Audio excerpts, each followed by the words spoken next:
Welcome to your 2027 London Aire walkthrough on the floor plan 4569.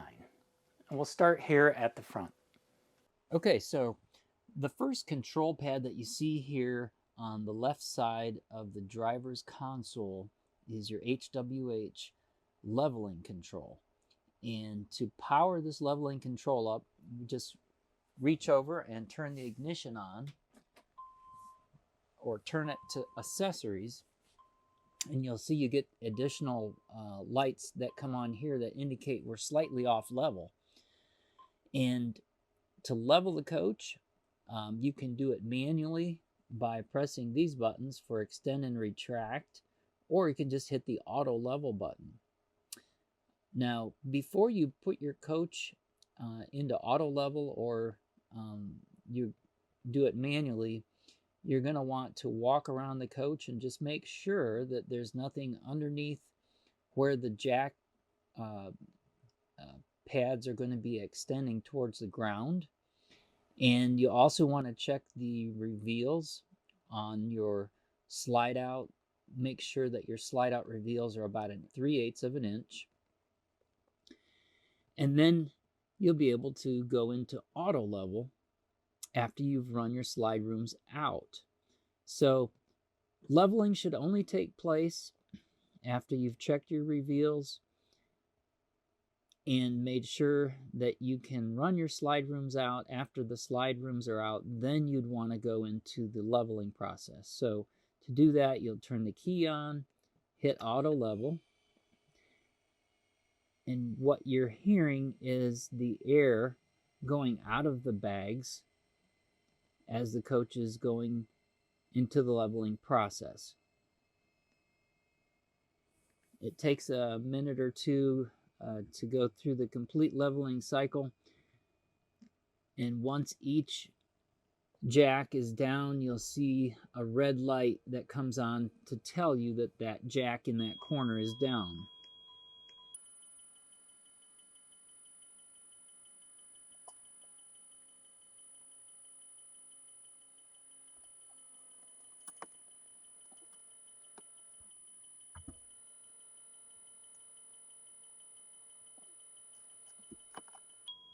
So you can see the coach is slightly moving as the jacks are going down. If the area that you're on has too much of a slope, then the excess slope light would come on, and then you'd have to move your coach to a more level position. But we're good here because the excess slope light is not on. If at any time during this process you want the jacks to store and go back up, you would just hit auto store. But now you can see all of our jacks are down and our yellow lights are off, showing us that we're in a level position. So now we can turn off the ignition. And what you were hearing there was a warning signal that the ignition was on while it was in the leveling process, because the air wasn't in the airbags anymore. So now we're level, and we'll do the exact reverse process for auto store that we did when we ran our slides out. So to go into auto store and bring the jacks up, we'd turn the key on, then we would go into auto store, let the coach air up, run the slide rooms in. So we'll show you that. Turn the key on. Then you would go into auto store. Let the coach air up.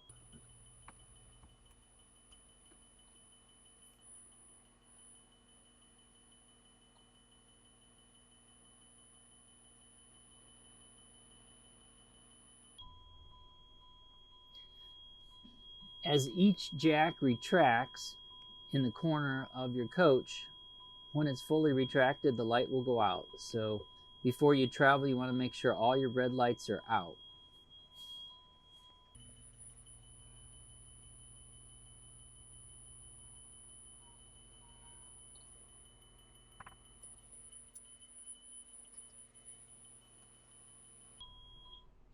All right, so your last jack is up. The jack warning sound has gone away. And once you have full air in your airbags, you'll be able to travel. So right now, it's showing that we have auto stored. Again, if you at any time wanted to, you could extend or retract these manually, but it's just about as easy to use the auto level and then auto store button to level. In front of our HWH leveling control, we have our Allison shift control. The shift control is going to put your coach in drive or reverse or neutral. And obviously we want to have it in neutral when we set our parking brake. So if we turn the ignition on in the coach, this will light up and this will say the gear that we're in. So this little window in the front here will always tell you which gear, whether it's reverse, first, second, or third, fourth gear, whatever gears here it will display. You can also refer to your owner's manual for more information on the modes and oil level checks, and temp will also be displayed here if you use your mode button. And we'll go through these settings in just a little bit when we start the coach or put it in gear and when we demonstrate the parking brake. But going forward, in front of that, we have the tag dump, auto, and then disable and manual. What this rocker switch does is it releases the air in the tag axle. So in case you wanted to turn a sharp corner in reverse, then the air would be out of the tag axle and you could make a sharper corner going in reverse, for instance. In addition to manually dumping the tag axle, it will automatically dump if you leave it in the auto mode. Just to the right of the tag for dump, you have your engine brake. Your engine brake is an assist feature for your braking, so that when you release your accelerator pedal, if this is engaged, you'll be able to adjust the amount of braking that your exhaust is giving through your engine. So if you're in the mountains and you're going down steep inclines, you would typically turn this on and set this to low, medium, or high, and that will help you save your brakes because it's using the engine exhaust to help you slow down.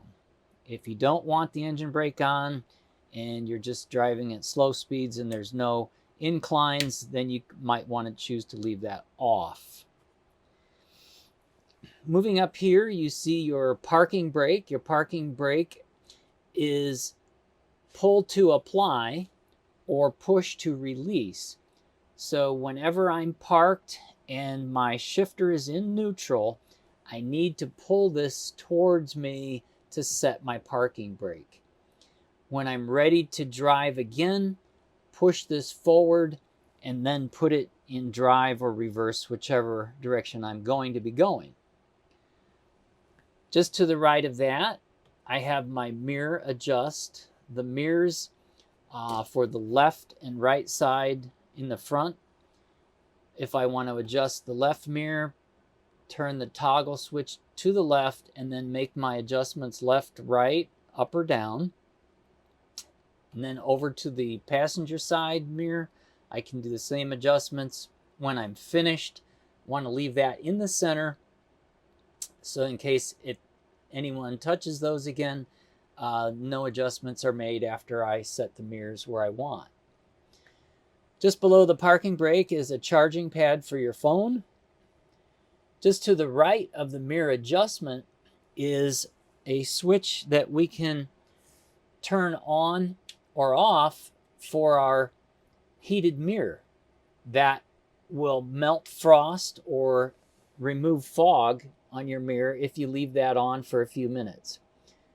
Obviously, if there's no fog or any frost, we can leave that off. So if we want the automatic dimmer switch to be on for our headlights, that's down here. This is automatic lights on, so if we leave that on and this is off, this automatically will turn the headlights on when it's dark enough. In addition to that, if we want the dimmer, the headlights to be on high or low beam, we can turn these on auto high beams and they'll automatically switch to high beam, so we don't have to do it manually here. If we want to cancel it, we push it down. Resume is automatic high beams. This one is the dome light for above us. If we just want to dim the lights here in the cockpit and on the switches, we can go dimmer. You can see the lights are going a little dimmer or brighter. Just below that set of controls is your automatic traction control override. If I turn this on, that will cause the traction control light to flash here on the glass dash. As long as the ATC is turned on for the automatic traction control, that light or that LED will flash. If I turn it off, then it will disappear. This is your front window for the driver, and this is my air horn. If I turn the air horn on, then the horn will be air. If I turn it back off, then it will just be the street horn. There's your louver for your air heating or cooling here, and this is your Curtis brake control. You can set this to different settings, and that will adjust the amount of brake that your trailer is that you're towing. You can see here I can change the colors, but as they go over, I'm increasing the braking, and as I go back, I'm decreasing the braking on the trailer. On the left side of the column here, I have the turn signal control, and whenever I have the left turn signal on, it shows the left camera. Right turn signal is going to show my right camera. The cruise control is also on the left hand or right hand signal. Just by turning it on and off here to set it, I can turn it on and then I set it here. And then for bright or dim lights manually, the indicators here, I can dim or make my headlights bright. There's an additional hazard switch right here. If I pull this out, you can see my hazard lights come on. To cancel the hazard lights, just pull down or push forward on the lever, and that cancels them out. On the floor, near the floor, there's another pedal here, a small pedal. If I press that pedal, then I can release my wheel and make any adjustments for up and down, to tilt the wheel while I'm driving or to get out of the seat. It also telescopes the wheel in, out, and then once you release the pedal, it stays in that position. On the steering wheel itself, there's 3 clusters. These 3 clusters give you fingertip control for the wiper wash, wiper on and intermittent, high and low. If we're done with the wipers, we just press the off button, or we can make telephone calls here through our radio core if we have our phone on connected to Bluetooth or USB. If we're going to use the intermittent function, however long you take after you press and turn it on, to press it again is how long the intermittent will happen. When I'm done with the wipers, I obviously just turn them off. In the center of the console, you can see that I can select my radio, my source here on the screen for Bluetooth, HDMI, any of my menu selections for my radio. I can just do it with my fingertips here. I don't have to go down here and touch it on the radio panel itself. I can mute the volume here for the speakers, or I can turn the volume up or down, or I can go forward or back on my selection of music. The headlight flash is here. If I need to flash my headlights, I can flash my marker lights here. You can see they flash. The cluster on the right is my home screen menu. I can go back and I can look at any selection I make here. I can then scroll with the arrows up or down. And once I scroll to whichever one I want to make an adjustment to, I click on the OK, and I can see if there are any messages. I can scroll up or down in those settings. When I want to move on to the next setting, I can just click on the home button again, and then I can go up or down. Let's say, for instance, I wanted to see what my tire pressure was, which is your TPMS. Then that's going to display here. If I press OK, then I can see what the inside and outside tires are. Pressures on all of my tires. So this is your menu. You can scroll up and down. Once you get into that particular selection, just press the OK, and then you can make your adjustments to that setting. On the left side of the glass dash, you've got your fuel indicator, your engine temp indicator, your oil pressure indicator, your lane mitigation warning, which is used with the mobile eye that's mounted on the windshield. You've got your air pressure indicators for your front and rear of the coach. You want to make sure that your coach is aired up before you drive or before you run your slide rooms in and out. And this is your DEF indicator, which is showing full at the time. This is the time of day on the far right. This is your RPM. This gives you more data on your trip information, distance to empty. This is our miles per hour. We can change the miles per hour setting to kilometers. Here, if we go into our settings on our glass dash. When we make a selection to our gear shift here on the Allison, we're going to be able to see if we're in reverse, neutral, or drive. We're in neutral now. It's showing neutral. Our collision mitigation system will come on and display once we're in gear and in motion. And of course, this is our park indicator here. If our parking brake is set, we're always going to see the P. If it's released, the P won't be showing. We're in park now. One thing that we see on the right side of the cluster here is the effort minus or plus. You can see it moving, of the power steering. The comfort steer is what it's called.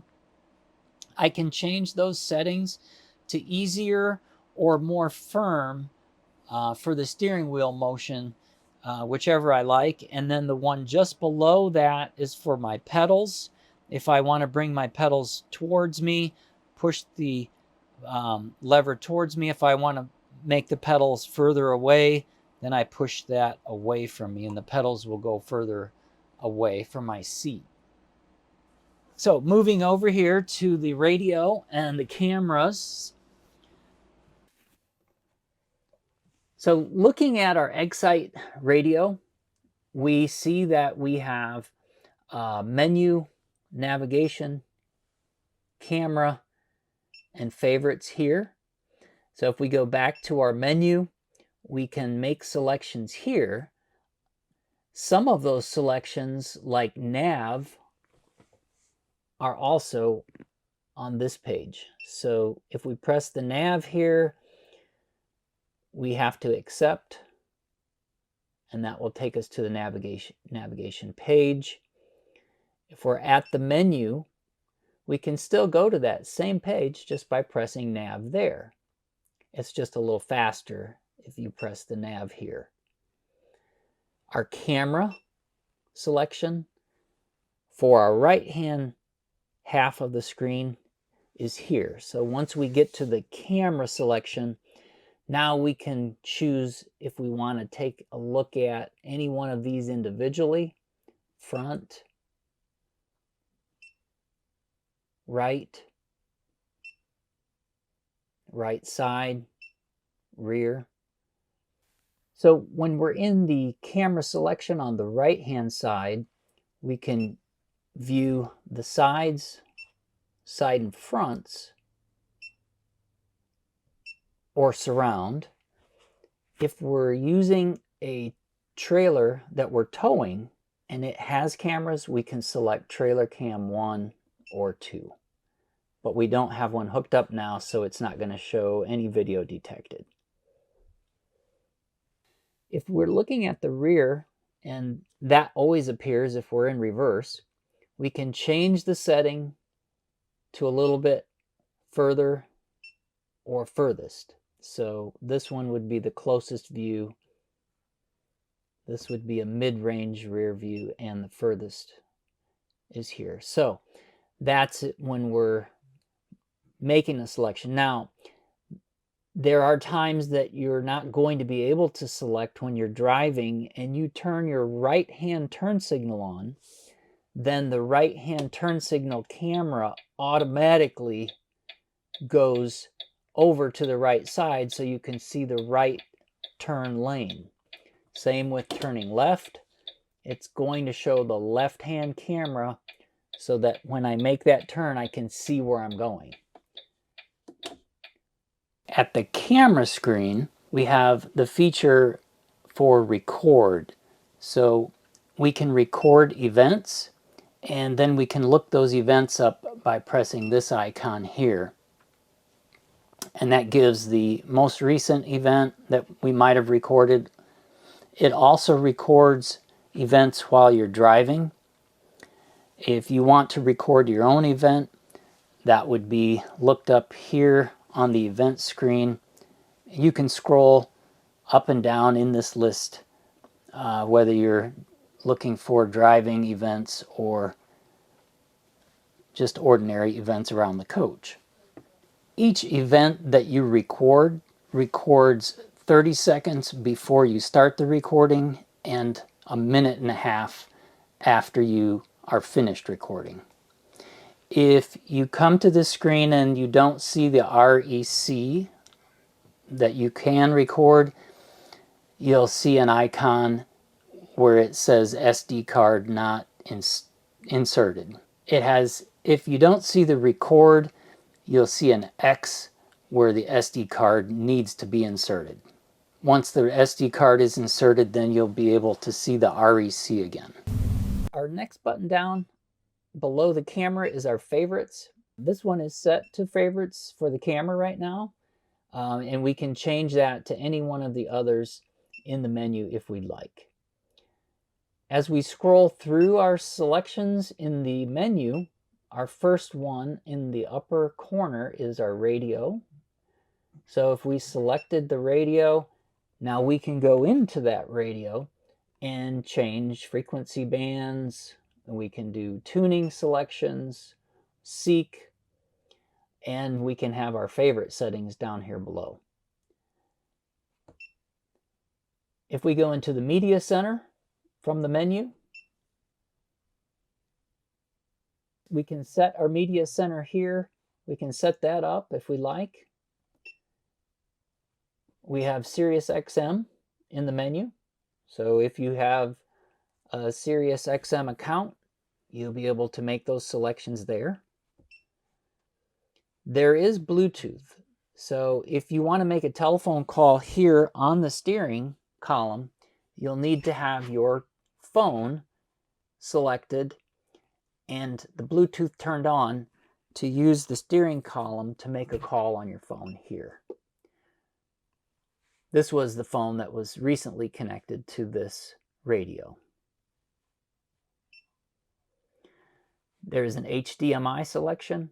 There's an auxiliary plug, which is also there. And the camera control, which is here, this camera control is the same one that you have here. So you can use the menu to get to your cameras. It takes you to the same place. Beside that is the iPod selection. And then we just looked at the navigation again. We'll look at that right now. There's showing where we're at. It's looking for a GPS signal because we're in the building, so it's not going to show one. But we can go into the menu. We can select routes.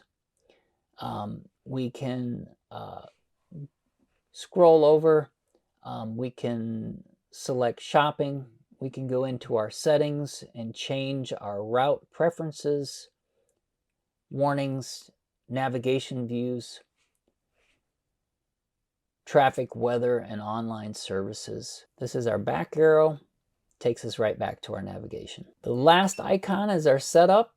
You can refer to your owner's manual for completing your setup. But in the setup screen, we can adjust our bright, dim, our tones, our standby screens, our compass displays, etc. There are actually 2 pages to this settings. In here we can see the other settings that are available. To get back to the main menu, just press menu. To turn this off, we press and hold this button just for a second, and the screen will go out. Back to the splash screen. So just below our Excite radio screen, we have our toggle switches here. Starting at the left-hand side, we have an important one. This is our battery boost. So what is a battery boost? So you have two different kinds of batteries in your coach. One is your house battery set, and the other is your chassis battery set. So if either one is low on charge and you need to boost it, you can boost it towards the set that's low. So if I want to take the chassis batteries and boost the house, I can press this way. If I want to take the house and boost the chassis batteries, for instance, let's say the coach won't start, I just press that one. Press it down towards chassis. When I do that, I need to hold that down for about 60 seconds, and then I would go ahead and press the start button. And that will allow the voltage that's in the house batteries to boost my chassis batteries so I can get started. If that happens and you get going in either direction for whichever side was low, you want to make sure and get them charged up. And to do that, we would want to start our generator over here. So to start the generator, we just press and hold. You'll see the light flashing, and you'll hear our generator start after it's primed. Now we'll be able to charge our batteries. When we're done using the generator, we just press the stop. We can move over to the next switch. This is our tag dump. So our tag axle, you may want to dump the air out of it manually. And to do that, we can press down towards manual dump. This might be done in a backing up situation for tighter turning, or if the road conditions are such that you want the tag to be released out of air, then you can do that right here. It does it automatically when you put it in reverse. The next switch over is the heating fan, which is right here at the base of the center of the dash. There's a heating fan for the cockpit area, and you can turn that fan on if the ITR Oasis is on and heated up. And I would just press this front fan high or low, but it's not coming on now because the ITR Oasis isn't heated up. So have to turn that hydronic system on in your coach, and we'll get to that in a little bit and show you where that's at. Our next switch over is the upper overhead fans. This will help us to keep the windshield defrosted. Can turn that on here, and then I can make my adjustments to the speed of those fans here. High, medium, and low. If I don't need any air movement in the front of the coach for defrosting or just air flow, I can leave those off. I have my docking lights here. Docking lights are on the outside. We'll show you where those are at. Our courtesy lights for interior, on and off. Our generator start we showed you. And if we want to unlock the entrance door, we can do that right here. Our visors and shades are right here in the cockpit area. We can go up or down here with our visor or shade. Now you'll see the shade only wants to go up even though I'm pressing down.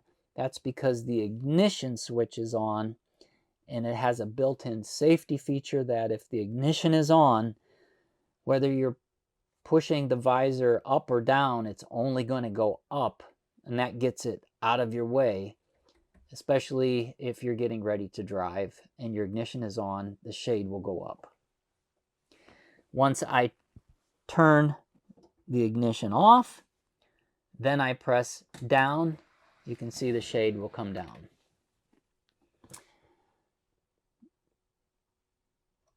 The three knobs just below are your air conditioning and heating for the cockpit area only. If our accessory switch is turned on and we have the fan switch turned on to at least number 1, then we'll be able to turn our settings on here. If we press the upper button, that recirculates the air in the cockpit. And then we have to have the ignition turned on. Once the ignition is turned on and we press the snowflake button, you'll see the blue LED light come on. That means our air conditioning is on. If we don't want the air conditioning on, we can press it again. It turns off. Or if we don't want to recirculate air, we want some fresh air coming in, we turn our recirculation button off. And then, of course, our heat is warmer, cooler. All the way left if you're going to run your air conditioning. And our selection for defrost or floor heat or mid for these vents. To turn the system off, here in the dash, just go to 0 and then it will completely turn off. Just below those, we have 2 drawers for storage. Just above the steering wheel, we have our driver's overhead cockpit controls. So these are the controls that you would access when you're not driving and the coach is parked with the parking brake set. And just open this panel, lift up, and it automatically locks here. So as you can see in this compartment, we've got our satellite prep at the very top. So our satellite prep is ready to go. We can connect to the satellite prep. We can put our receiver up here.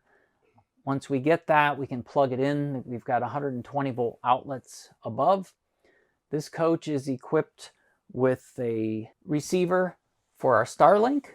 It's also equipped with a router for your Wi-Fi Ranger here.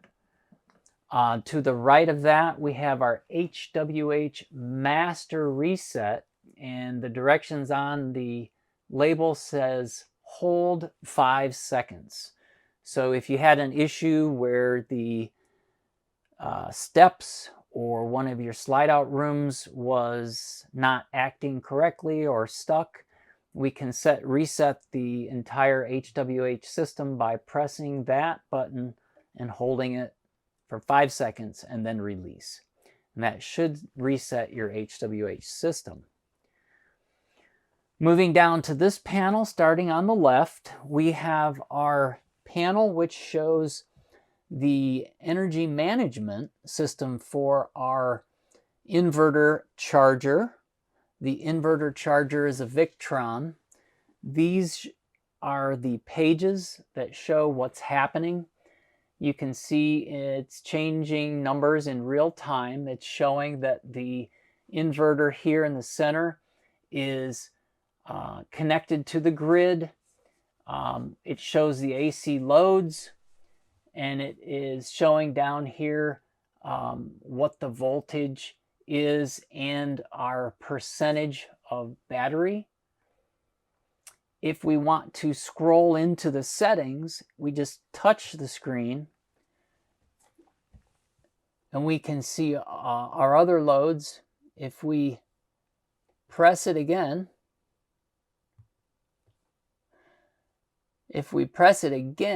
we should be able to get our menu screen. So once we see our menu screen, we have another list of devices. And you can go into any one of these devices, inverter 1, inverter 2, your smart charger, notifications, for instance. We can see if there were any. We can go into the settings page. We can go into our general settings, firmware, date, time, remote, system setups, all from these device list pages. To get back to the main screen, just press the Pages button and we're back to that home screen. Just refer to your owner's manual for more information and details on those settings. Just a word about the inverter is the inverter needs to be turned on at the inverter itself in order to operate it at this panel. If you just have the inverter, which is a Victron, turned to charge only, you're not going to be able to operate or view the devices or screens here. You have to have the switch on the inverter turned to inverter setting in order to control it here. The next control over is your television antenna. This is your television antenna control. Once you turn it on, it goes through a scanning process and it tells you how many channels are available. We're inside a building right now, so there are no channels available. But once you have channels available, you can make slight adjustments to the antenna here, left or right. Or if you wanted to, you can press it and it'll go through another search to find more channels. As it finds more channels, if it does, that number of channels available will appear here. Now this is for your over-the-air television viewing. If you're wanting to watch cable, you want to turn this off. Once this is turned off, you'll be able to view the cable channels coming through the park cable plug in the cord reel compartment, and we'll show you where that park cable plug goes in. But just keep in mind that if you're trying to watch cable and you can't, you probably left this switch on. So make sure this is off and then you'll be able to watch cable. Our next control over is for our Girard awning. We can control it manually here. If you're going to control the awning manually, it's good to have a spotter outside to make sure that when we're operating the awning, There's nothing in the way of those patio awnings, whether you're sending it or extending it or retracting it. And we'll go over these settings when we get outside, but basically you have 2 patio awnings. The 0 would be controlling both patio awnings at the same time. So we can either control just the front one or just the rear one, or if we have it set on 0, we'll be able to control both at the same time. We can lock the setting here, we can unlock it, in, out, and stop. There are LED lights that we can turn on the awning right here, on and off, if we like to. Let's move over to our next set of toggle switches. The one here at the top on the left gives you a warning to be sure to move the driver and passenger seats out of the way towards the forward position before you activate either one of these switches. So before I send the room out or in, I want to go over to the driver's seat and make sure that it's far enough forward so that the front of the room is not going to hit on the back side of either one of the seats, because if that happens, it's going to bend the seat and the platform, and then you're going to need to have those repaired. So keep that in mind before you send the room in or out on either the driver's side or passenger side. Move the seat. Our next switch over is the exterior LEDs, and then our entrance step. If you want to keep the entrance step out or extended, we leave it on. If you want the entrance step to move out every time you open the door and then every time you close the door to go retract, then you leave it off. A lot of times you want to leave that on if you just want the steps to stay out. That in case you're running in and out of your coach often, the steps won't keep moving back and forth. The Wi-Fi router is here. If you leave that on, your Wi-Fi router will be turned on and you'll be able to get the router connected to your devices in your home here through the antenna on the roof. There's a button that's not used in this case. This is optional satellite system button. There is some optional equipment here. We've got a driver's side window awning and a passenger side window awning. Security lights here, driver and passenger, on and off.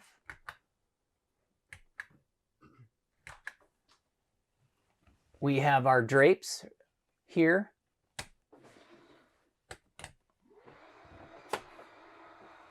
Up and down.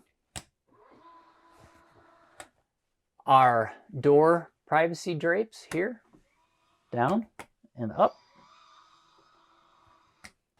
So the video switch here will enable the cameras to turn on in the ATC Connected Solutions app. And turning this video switch off will disable the cameras on that app. And then the final button here on the right-hand side is for your main house lithium batteries. If this is illuminated, the BMS, or the battery management system for those batteries, is turned on, and you have power coming from the lithium batteries into your house. If this is pressed and there's no blue illumination around the button, there's no power from your batteries coming in your house.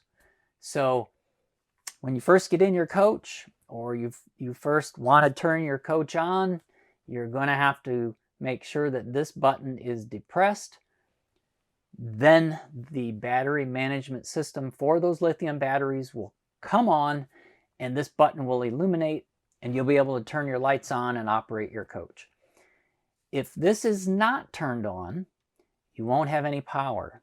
Now, if you're using your coach and this would happen to shut off by itself, that means you're on your last 10% of power and you'd want to turn your generator on or plug your coach into power when you press it again to turn it on. In other words, this can go out by itself if you're down to your last 10% of energy in your lithium batteries. And if that happens, yes, you can press it again and turn it on, but you're on your last 10%, and you want to make sure to get those batteries charged before that goes out again, because then you would be on your last 1 or 2% in your battery, and then you need a special battery charger to charge those up. So beside the overhead with our controls in it, we have more storage over here. And then moving over towards the passenger side, we've got our forward TV, more storage. These are the awning control boxes, which also manually control the Girard awnings if you need to. They are both plugged into a 120 volt outlet here, and the LED light tells you that they're powered up. So if for some reason you lost power or the plug wasn't in, you're not going to have the LED light. So in order to operate your Girard awnings, make sure your coach is plugged in or make sure your inverter is turned on and plugged in here in the overhead.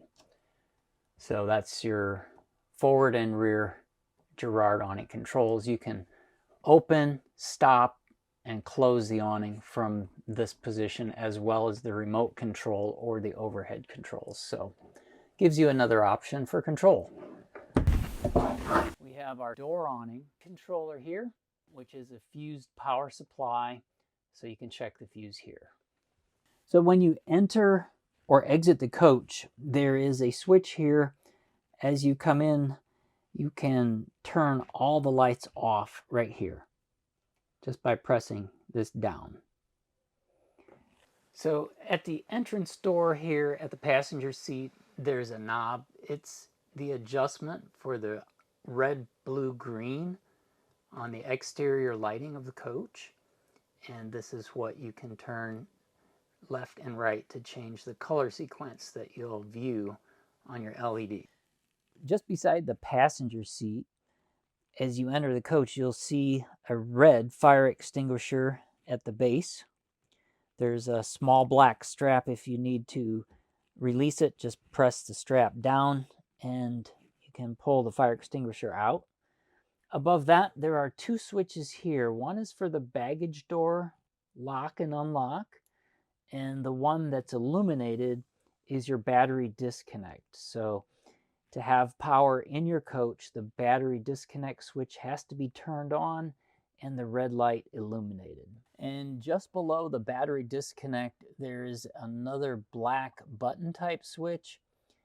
If you depress this switch, it will allow you to extend the steps here that I'm standing on. These are HWH steps. So if the sensor in the step is not allowing it to extend, then you can just press this to override the extension so the steps come out and you can exit or enter. There's a small storage compartment here, and above that there's a cup holder, another phone charger. Above that you've got your patio light switch, your visor shade, which is behind the night shade. We've got your step cover and your map light. So what's the step cover? So if you wanted to stand in this area but you didn't want to be on the steps, there's a cover that comes across the steps that you can press. It extends so you can stand here just like it would be on the floor. So if I press that step cover, you can see the steps coming out and going up, and it locks. So now I can stand here without being down on the steps. When I'm finished and I want to travel again, I can move the step cover down and store it away.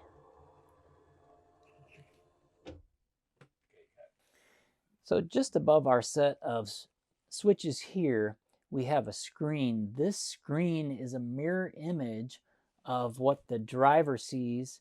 It's a buddy screen. So if the passenger would like to help navigate or view different camera angles, we can just turn this screen on and we can go to navigation or cameras, and then we can select the views. To move this screen out and over, there's a adjustment. We can move this over and then tighten the arm, or we can position it towards the passenger this way. Then to store it back in, we just move it over and then tighten it. Now we're moving over to the seat controls. So when you sit down in the seat, you'll be able to move the armrest down, but this is adjustable. So you have a small lever that's underneath this hidden fold. You can reach in, pull up to release the lever, and then you can lock it into different places, whether you like it lower or higher. And of course, you can just push it up out of your way when you're finished using it. Below those are the touch controls here. Our first switch over is cooling or heating. Right now it's red, so we're in the heating settings. Low heat, high heat, medium heat. And then pushing the switch down is cooling. So when we go to the cooling position, we have air ventilation here in the seat, high, cool, medium, and low. And when there are no lights illuminated, it's off. And this one is your seat back tilt. And then you've got your footrest here, extend and retract. And then you can move your entire seat forward or back, or tilt the base instead of the back. On the opposite side of the seat, there is a lumbar here switch on the front. We can control our lumbar. I'll turn the seat around. There's a lever that you pull up, and then now we can rotate the entire seat this way. I make sure that we have the seat far enough forward, and make sure our seat back is tilted forward. And now we can turn the seat around towards the living area. To do that, you have to release this lever here. You have to release that, then you can turn your seat all the way around to the living room area. This is the lumbar adjustment. And then when you're finished in this position, we can just rotate it back around and you'll hear it lock into place. Now you're ready for travel. So your driver seat controls are just like the passenger side: heat, cool, and adjustment forward and back and tilt. There's also a release lever. The footrest extension will not extend until the park brake is set. So just keep that in mind. That's for your safety. So there's a pet restraint here at the front, and you can pull this gate across. To unlock the gate, you have to lift up on the two tabs. There's a tab in the front and the back. Just lift up and rotate counterclockwise. That unlocks it. Then you can pull it across and hook the top and the bottom.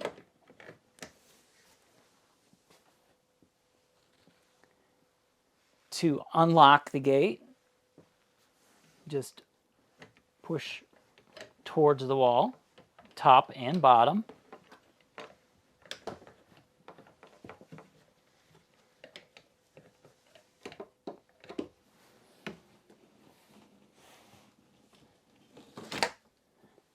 And then to lock it back, you can just lift up and turn.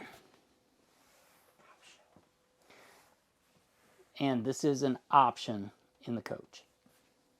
So as we're moving over into the living room area, you'll notice here that we have a small plastic cup, which is the forward zone 1 or living room sensor for temperature for your HVAC, heating or cooling.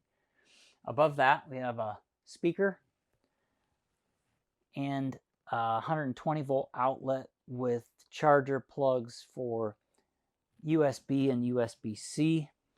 A stand here with storage. Another 120 volt outlet here with chargers. More storage space up here. You've got a Bose speaker and your audio visual cabinet. This is where you would put your Blu-ray DVD player or your satellite receiver. The satellite receiver plug is there. They're labeled satellite source, Blu-ray DVD, along with 120 volt outlet plugs there. And more storage here. And more storage here. The TV lift is controlled on the opposite side of the room. We'll demonstrate that and then we'll show you how that works. As the TV lift comes up, we'll grab our remote control.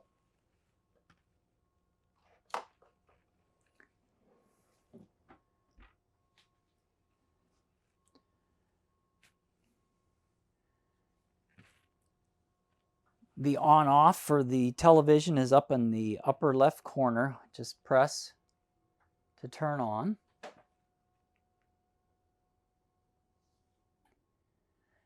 Now you will have to program the TV with the WineGuard antenna on for over-the-air channels.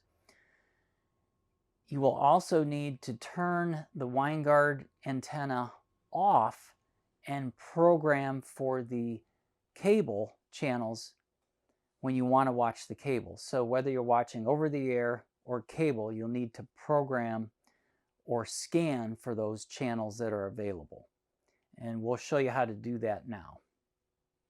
We'll use our remote control to go to the home screen, press the home button in the center. That gets to this screen. And then this icon here is our selection for menu. So just toggle over to the left here and go to settings.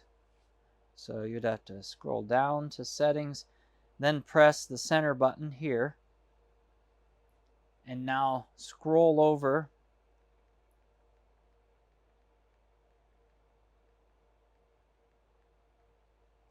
to all settings. And what we're going to do is we're going to scan for channels. If we scroll down here to broadcasting, then we select that.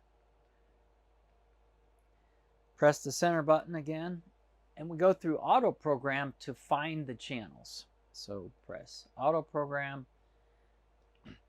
and we want to press the start to auto program. We have to have our over-the-air WineGuard turned on, and once that's on, then we're going to scan for air channels, yes, and it'll go through the scan and it'll show us how many channels it found.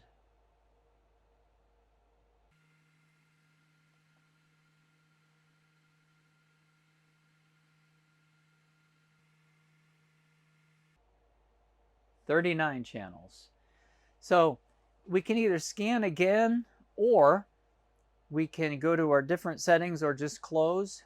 You'll have to scan the same way with the WineGuard antenna off if you want to watch the cable channels. So if you want to scan for cable, turn the over-the-air antenna off and then scan again for your cable channels if you have part cable available and want to watch cable.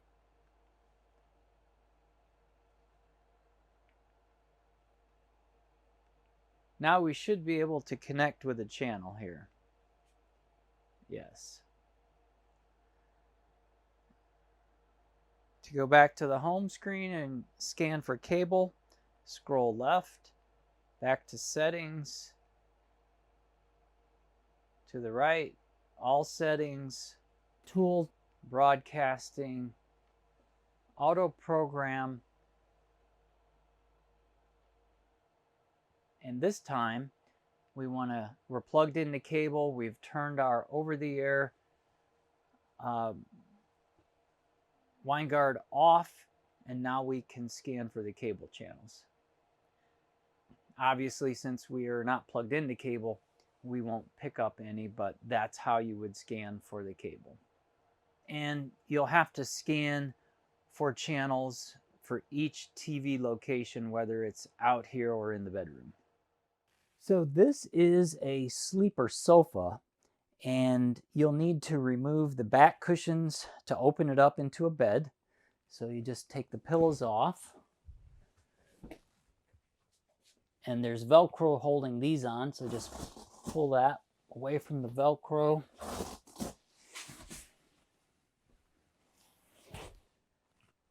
Now, in behind the back of the seat here, there's a pull strap that releases it. So you want to pull that up to release.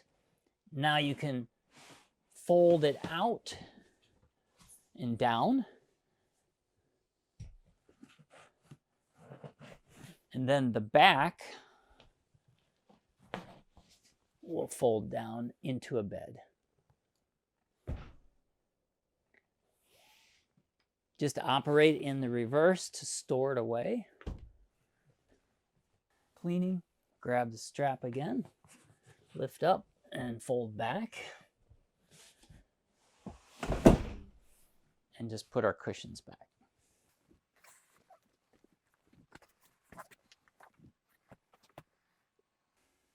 So we're here at the theater seating. If you sit down here at the theater seating, on your left-hand side is your touch panel for your controls in the coach.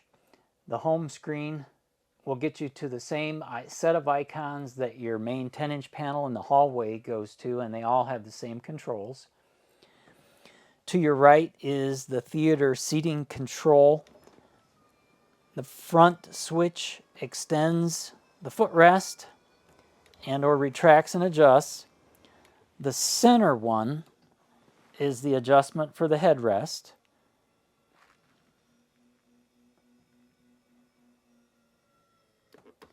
Forward and back, and if you're just wanting to close it without adjustment, the small round button will close the entire seat, headrest and footrest. And the two open positions here, we have USB-C and USB for charging ports. Our cup holders and our center door is an opening for storage, and it has a sliding tray. We have additional storage above.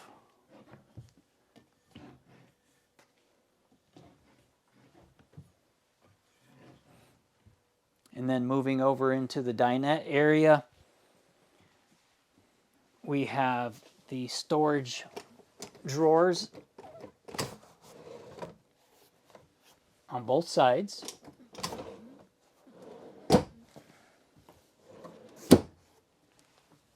The table extends for additional seating in the kitchen area. Just pull open, and you can add one leaf or two. But because of the extra weight, there's a leg, a third leg that needs to be pulled down. It's on a magnet, so just pull it down, and then that will hold the weight as it's extended.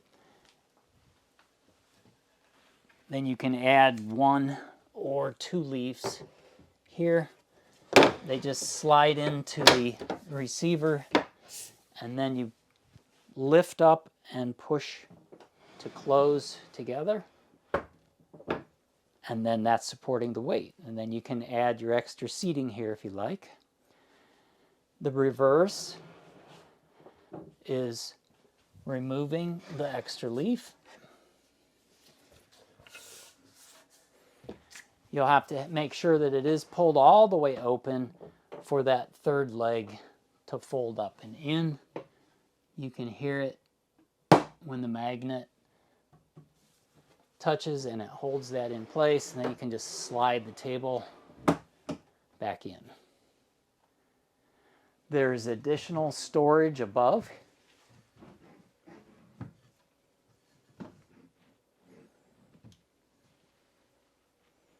So we're in the kitchen here at the stationary island. If we open those doors, we have the pull-out drawers here.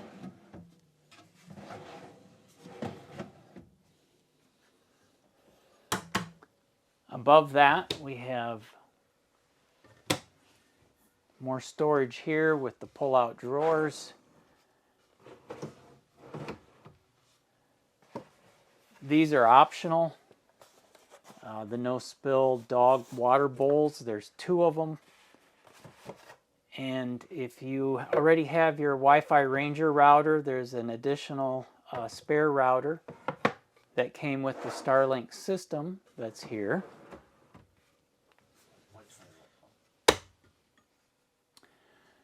Above, at the top of the cabinet, there's a cord that plugs in here.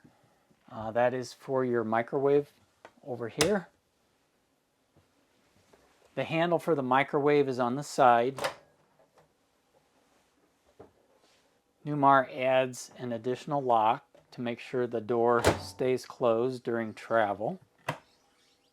More storage here, and below that is the touch panel, the same as the one in the front and your hall. Has all the same icons. If you press the home button, you see those icons here.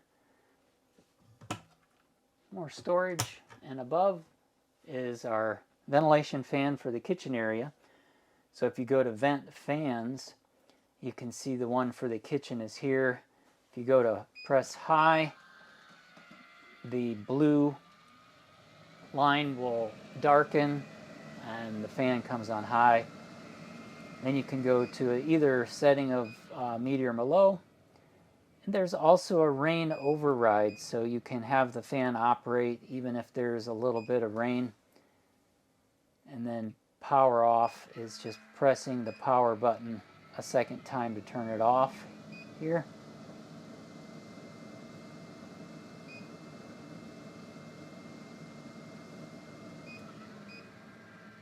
Once the blue light goes out and the power's off, the fan will automatically close. In the event that you would have to operate that manually, you could do that by pulling the cover down, and there's a handle here, and if you wanted just to open the lid a little bit to let air out, you can do that. Or if you continue to rotate it counterclockwise, you can open it all the way just to let air go out that way. There is a fuse here. If the fan's not operating, you need to check the fuse and then put it back. If I do that, you'll see the fan will come on. Once I close the vent,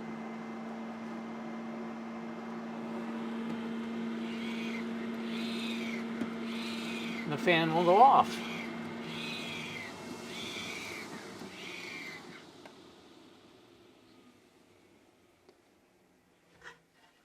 Put the cover back on. You want to line up these 2 tabs to the receivers and push up.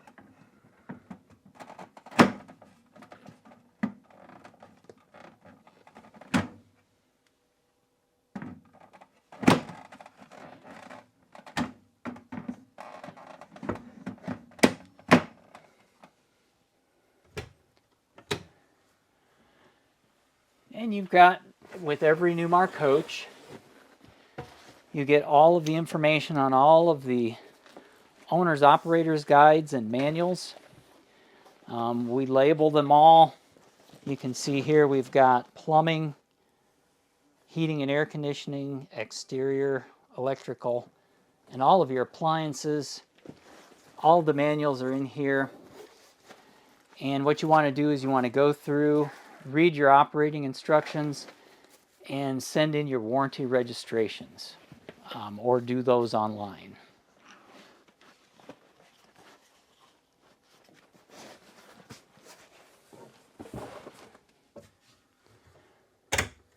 So here at the sink, we've got the covers. Can take those off. There's a storage area for the covers here on the bottom, so you can put those covers right down here if you like.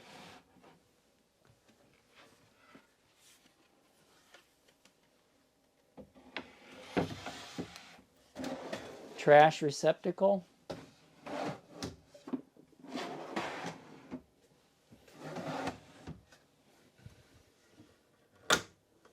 And of course, the water on and off, hot and cold. We have our cooktop here. On the back side of the cooktop covers, we have some cutting boards. So that's a convenient, you can leave your cutting boards out here if you like. And you'll need to have the pans that are magnetic in order for this cooktop to work.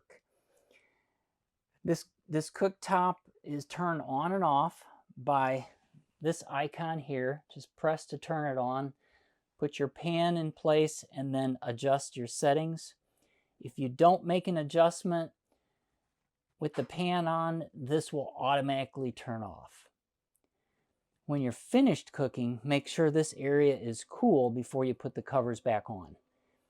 If you'd like to take your cooktop outside, it is portable. You can grab the sides, lift up, and unplug it here and take it outside for cooking, and then return when you're finished, plug it back in, and then put the covers back on.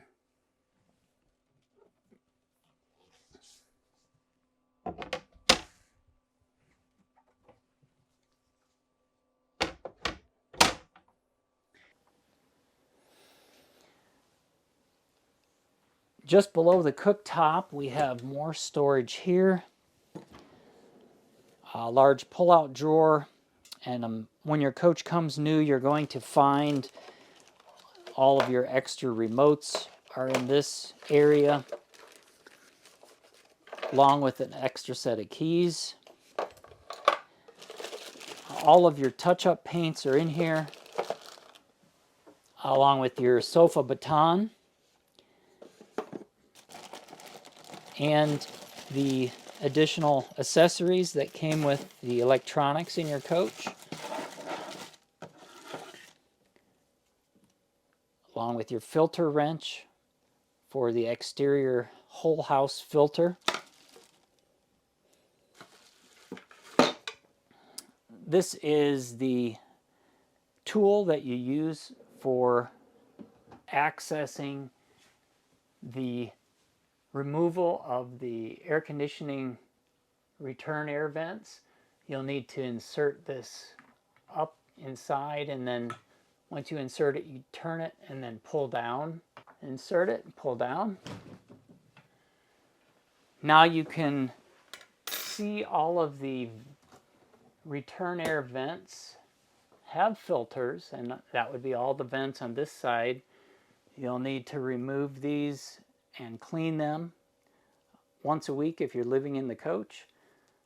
Let them air dry and then reinsert. After you've cleaned this zone, you'll want to do the same in the bedroom. And then magnets hold this in place. Just push up on both ends to make sure your magnets are touching. So just below this drawer, we've got our dishwasher. The dishwasher is locked. The door is locked so that it doesn't slide while you're traveling. To unlock it, you just tap it 3 times. And you can hear it unlock. And of course, after you're done with your dishes and you want to close that again before you travel, you'll have to reach in here and you'll see the lock with the small star on it. Just press that down. The red light will start to flash, and after about 10 seconds of holding that down, the red light will stop flashing and stay solid red. Then you can close the door and you can hear it lock, and you can't open the door now because you're in the travel position. More storage drawers here.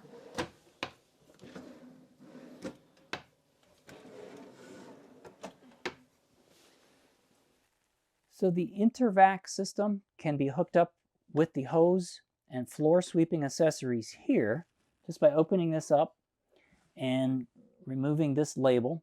You can plug your hose in here and then operate the floor sweeping attachments. If you'd rather just use a broom and dust all of the material over to this area, you can open this up and just sweep it in here.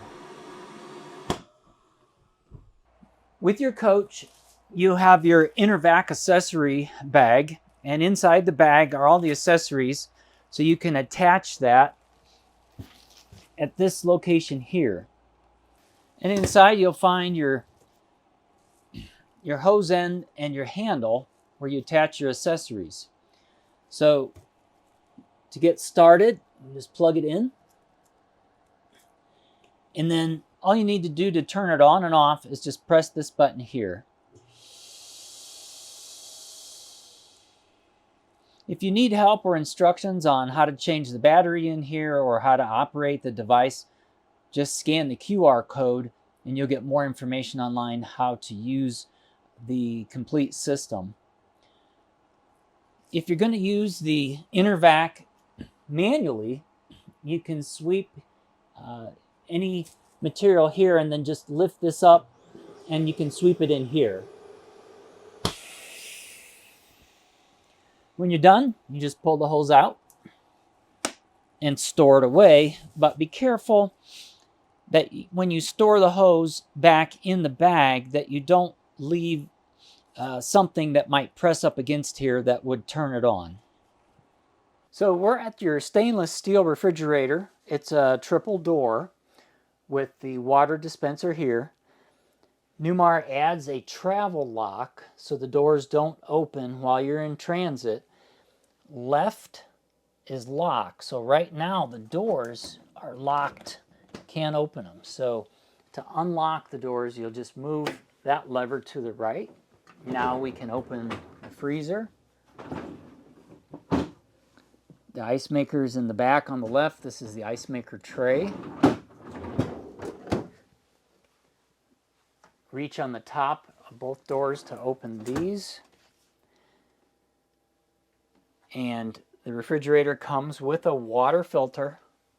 To insert it, we just go in this location here, and then you see it has a lock position, so you'd want to start like this, insert, and then lock. As you rotate it clockwise, you'll see the lock is here. Now you're locked in position. So to unlock it and change it, just rotate counterclockwise. The on-off switch is here on the right-hand side. You can see it's turned on now, and the refrigerator shows on the display at the top for refrigerator temp and freezer temp settings. You can turn the ice maker on and off here, and these are your settings for up and down for temperature. If you scan the QR code here on the left door side, it'll direct you to the app to operate this refrigerator.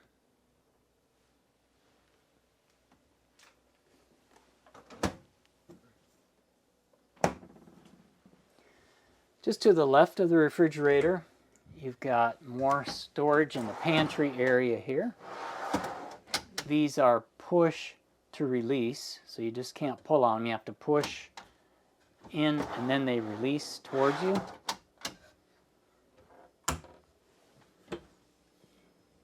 More storage here, and the wine cooler here. Temp settings here.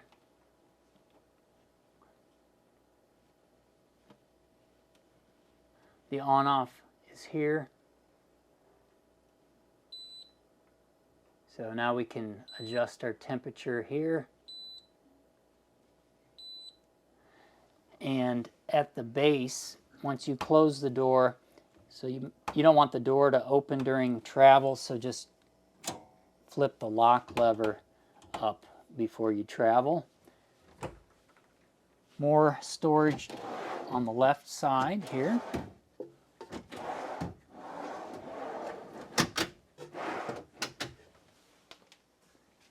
Along with these shelves, which are adjustable. Just beside the half bath here in the middle of the coach, you have your 10-inch touch panel where you can control almost all of the functions that take place in your coach. Just touch it to wake it up. Starting at the home screen, we'll show the state that your batteries are in, if the tanks have any fluid in them, and it will give you controls for your lights and your shades. This is all at the home screen, but you can go in individually to, let's say, the lighting, for instance, here, or shades here. This is just a shortcut. It also shows you the temperature in the center, temperature that you want your coach to be at and what it actually is. Door locks, cargo, entry, and master here. And then if we want to control individual climate for any of the rooms, we can do that here. To turn on the heat, we obviously have to turn on the burner or elements to heat up the water or heat up the air in the coach. Shades for all the rooms. The vent fans in the kitchen, bathroom, and the half bath. And then we have the floor heat, front, middle, and rear. Our power management for our 120 volt and battery charging. Our exterior awnings and lighting and door locks. And then, of course, the last icon is our lights in the coach for each room. The screen has a dimming function here at the top right and a Bluetooth connectivity so that you can actually connect your smartphone or iPad via that Bluetooth connection, and then you can use your phone or your iPad or smart device and control your coach with the same type of controls that this screen does. So as long as you're connected with the Bluetooth, you can actually do everything that this panel does. So let's go to our home screen, starting at the left and the bottom, and we'll just go over this briefly for each of the selections you can make. From the home screen, you'll notice in the very center of the screen, you've got all zones are synced together at one temperature.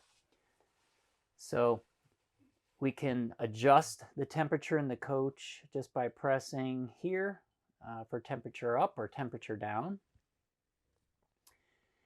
And we can select the upper left or left side here. We can look at our tanks, water pump, and each time that we press a selection for those icons, you'll notice there's a blue line that appears underneath. That means that it's turned on. The cargo, entry, master locks, these are all door locks here on the right hand side. And just above that are your lighting and shade controls.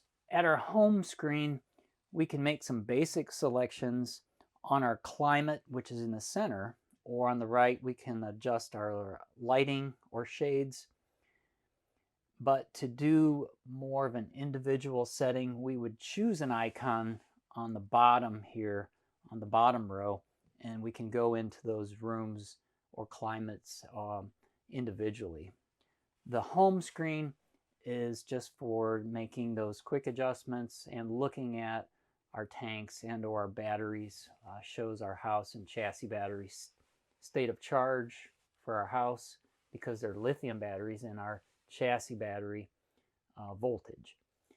So starting at the bottom left, just beside the home screen, which we're on now, is we can go to climate.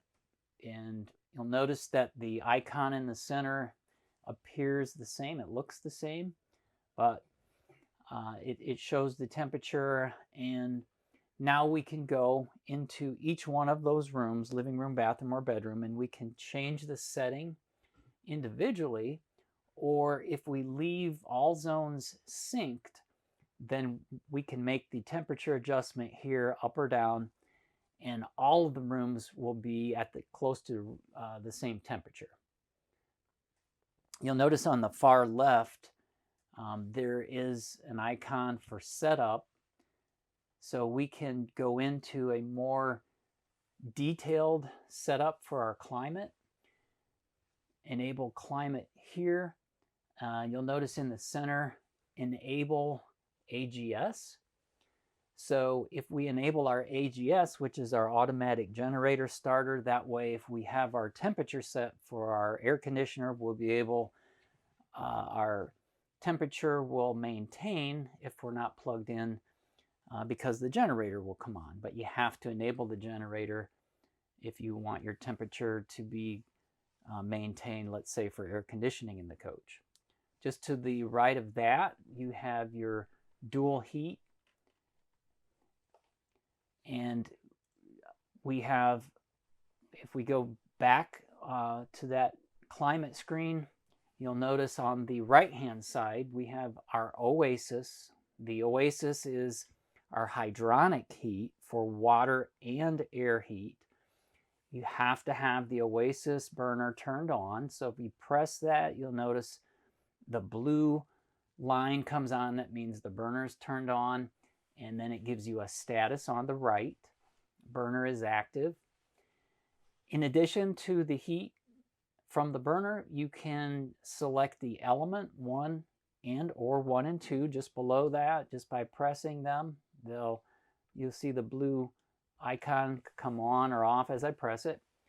And on the right hand side of those, it gives you more information. That tells you if the element is shed. So if there's not enough power to run the element, for instance, you're on a cord that's not a 50 amp, you may notice it could say shed. Just below that, you've got your half bath heater. Inside the half bath, there's a blower for heat. We can turn that on and off as well.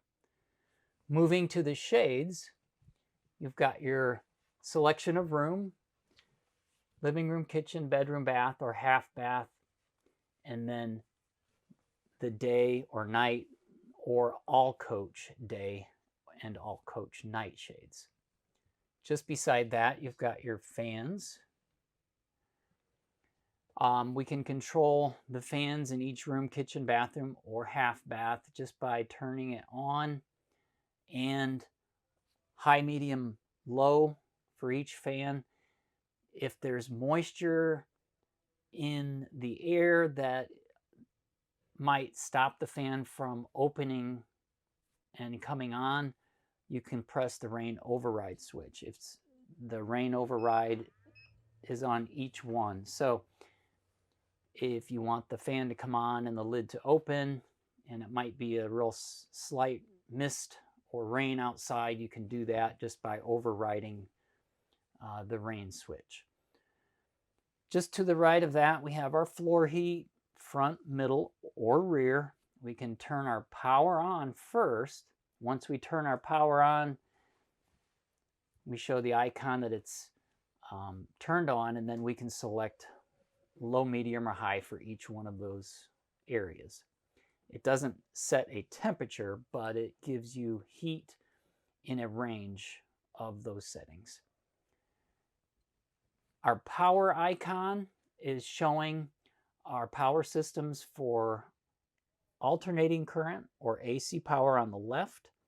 And then on the right side, you've got your solar and generator. On the left side, you've got more detailed information on each leg coming in for 120 volt. And if our inverters are turned on, inverter 1 and 2, you'll have the blue icon that's lit up underneath. You want to leave your inverters turned on in case you lose shore power or generator. That way the food in your refrigerator will stay cool. On the right side, you've got your charger settings, 1 and 2. You want to leave your chargers on so that your batteries will be maintaining a good charge. The battery states of charge are on the very far right. The chassis voltage is given, and the house batteries, you don't get a voltage, you get a state of charge, and they're at 76%. The next icon over is systems. If you press that, you're going to see more detailed information coming in on leg 1 and leg 2 of your shore cord. It gives you the volts that are being supplied along with the amperages that are available. You'll notice that there is a blue line under everything that is operational or functional. If the blue line disappears, that means that that particular device, let's say for instance the AC, which is your rooftop air conditioner, if that blue line goes out and it's just a small white line, that means that it's been shed or it will not operate because there's not enough power. And you would typically see that when you're on a cord that's not a 50 amp supply cord, or if you're not running your generator. The next selection over is solar. If you have solar panels up on your roof, you're going to see the status and the voltages. The next one over is your generator. You can start your generator or stop your generator, and it gives you the demands that are being used. You can go into setup here, and if you need to set up your quiet time, you can do that for quiet time and the duration of hours. The chassis state of charge is showing on this screen as well. Our next screen over is the exterior. Our awnings.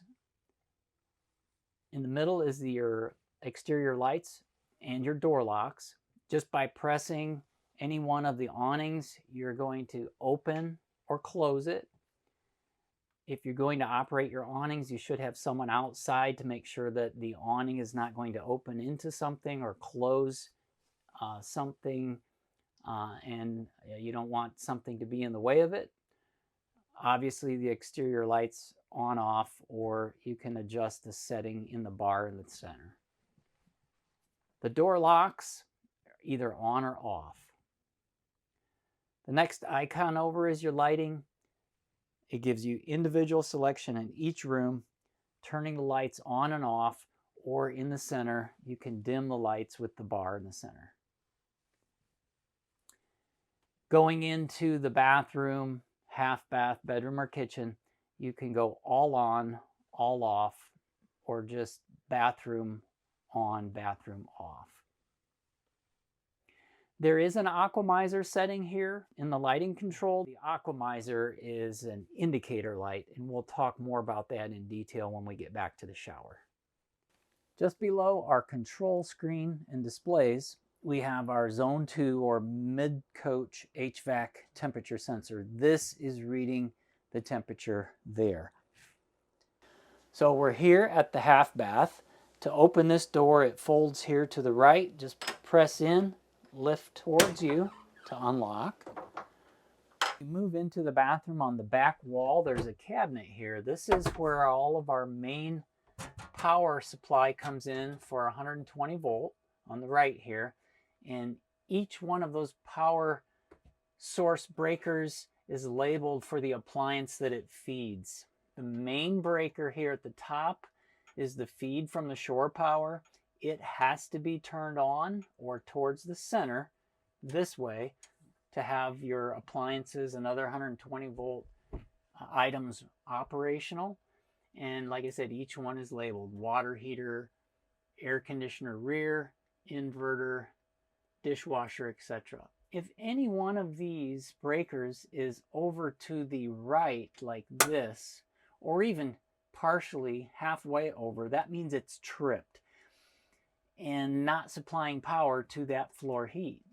If that were the case, you would have to move it all the way over to the right and then reset that breaker. So again, make sure they're all towards the center. That means they're all turned on. On the left-hand side are the same type of breakers, but they are breakers for the inverters, inverter 1 and inverter 2. These are the appliances that run off of the inverter. We've got your front air conditioner, for instance, and your refrigerator here. So if any of these trip, those will be in the down position, and then you'll have to reset it by pressing it towards the up. Sometimes, like I said, when they trip, they'll be just halfway down. If that was the case, you have to go all the way down to off and then back up to reset. The floor heat is the same way. These are resettable breakers. You can see they're labeled, the red is reset and the black is test. So if I wanted to test it, I can press it and then I'd need to reset it. This is the module for the ATC Net app. This app will allow you to use a smart device and view everything that you can see and control on your coach on the screens through your phone or tablet. For the 12 volt fuses, if you needed to look up any one of these numbers, for instance F11, you can just come over here and you can see F11 is your passenger side slide out lights. So if your slide out lights aren't working, you know you need to check F11. You would just pull that fuse out, see if it's tripped. If it's tripped, the connection in the center will be gone. Then you can just go grab a fuse in the spare fuse holder here and make sure it's the same number and then put it back in F11. That's how you replace these fuses that might need to be replaced or blown. But the ones on the bottom, like for instance F23, which would be F, or in this case it's F, yeah, that's F23. They didn't label that one. If in case, let's say it's F21, you come down to F21, that's your power stool here. That's a 20 amp breaker. So if your stool wasn't flushing, you would reset or look to see if this breaker was out. You would just press it to reset that toilet fuse. Just to the left of that is more storage. There's a 120 volt power supply here. The medicine cabinet here. And the touch control panel here. This has all the same controls that you have in the kitchen and the living room for lighting, water pump, shades, and fan. Below that is your sink on and off, hot and cold. More storage here. And this is the flush control for the toilet. If you want more water in the bowl, you can just press the top button to add water. The bottom one is to flush. This green LED tells you it's powered up and operational. But if the tank level gets too high in the black tank, this will turn red and you won't be able to flush. So once you see the tank level go to amber, that's a warning. And then once you see that amber light, you should consider emptying your tanks before it goes red, because once it's red, you won't be able to flush. There's more space for storage down below here and here.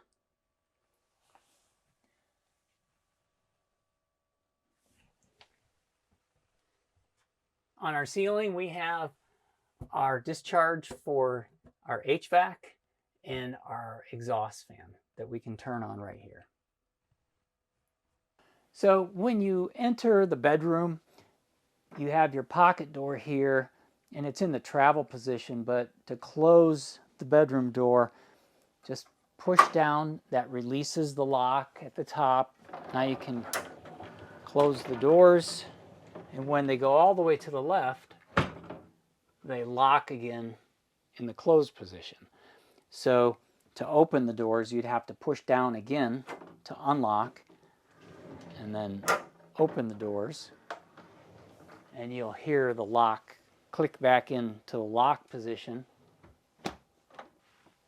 When you enter the bedroom, you've got a touch panel display here with the same icons that you have the rest of the coach. You've got your slide out and awning controls here, your television, storage drawers,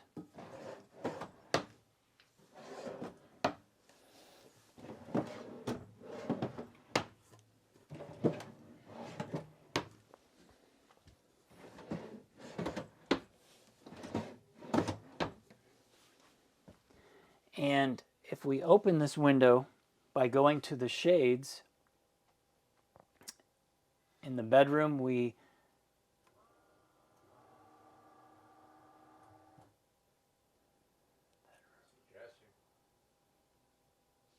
kitchen, bedroom, here we go.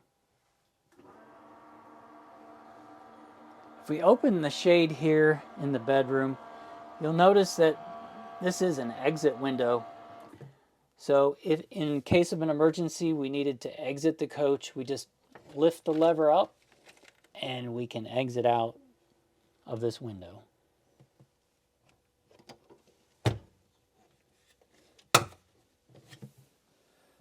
As we enter the bedroom, on the ceiling, it's a CO2 detector. To check the function of it, you have to press and hear the tone. That tells you that the battery's good and that the CO2 detector is working. If you don't hear the tone, you want to check the battery. So you just squeeze, pull down, and here's your battery. You can remove the battery just by pulling the tab back and pulling the battery out and replacing it. And then once you replace it, you'll need to retest pressing that to make sure you hear the set of tones. On the front wall in the bedroom, we have the sensor here for the climate control for your HVAC. At the nightstand, we have storage there. The small circle here is the charging position for your phone. So if you put your phone there, it will charge. There is more storage here above the bed. You'll notice a 120 volt outlet that you could plug something in here. Let's say you had a CPAP machine. You could string that over here and then down here. Same on the other side. It has the charging spot on the top of the nightstand with storage below.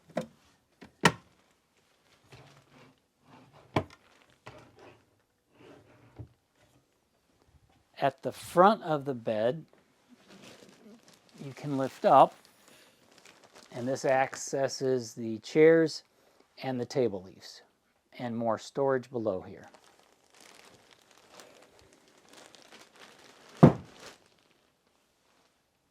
So as you go into the full bath, at the rear of the coach, there's a pocket door here that you can close for privacy. It unlocks the same as the slider door in the bedroom. Just push down, slide the door closed, and it locks. To open it for travel, just push down and open. Once you open it, you'll hear it lock again, and that's in the travel position. As we move into the full bath, at the bottom of the washer dryer area, there's a storage drawer. And as we open these, we'll see our dryer at the top and our washer at the bottom. The settings for heat are here and the timer. For the washer, this is where we put our soap and softener. This is for our settings, and the display tells us what setting it's gone through. On and off button here. If we're going to operate this, we got to make sure our city water is hooked up, or we have our water pump turned on so we can use water out of the fresh tank. But it's important also to remove the outside drain cap, which is the drain for the gray tank. So our gray tank needs to be open, because when this discharges water and you're doing several loads, it's going to fill the gray tank up. So you want the gray tank valve and caps open so all that water drains out and it doesn't overfill the gray tank.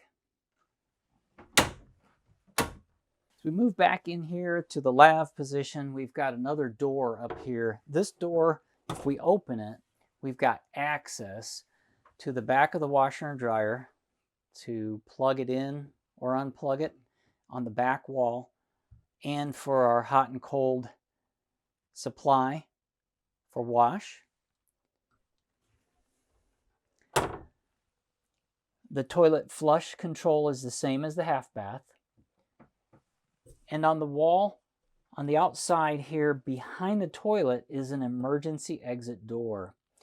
The emergency exit door needs to be unlocked. If you need to exit out, you'll need to make sure this is unlocked here and that the door is unlocked. You'll need to unlock it here. Once the door is unlocked, we can open it, and there's a panel here.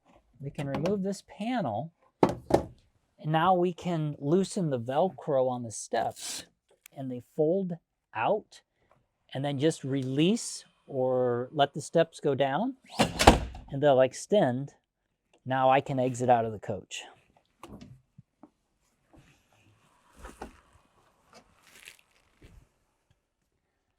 To put the steps back up, it's just the reverse. Just lift.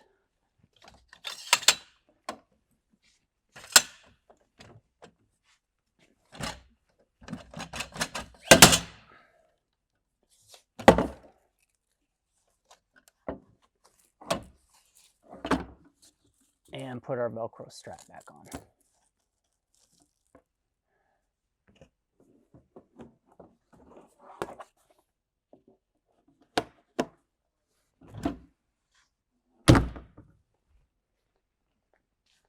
Once we have closed the door, we want to relock this. This is the deadbolt lock, and this is the door lock.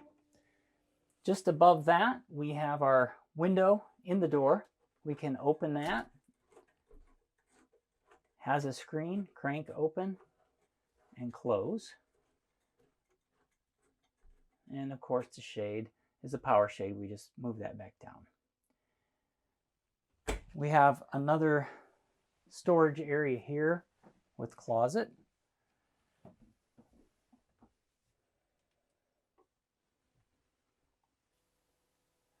We have our mirror lights here, vanity lights.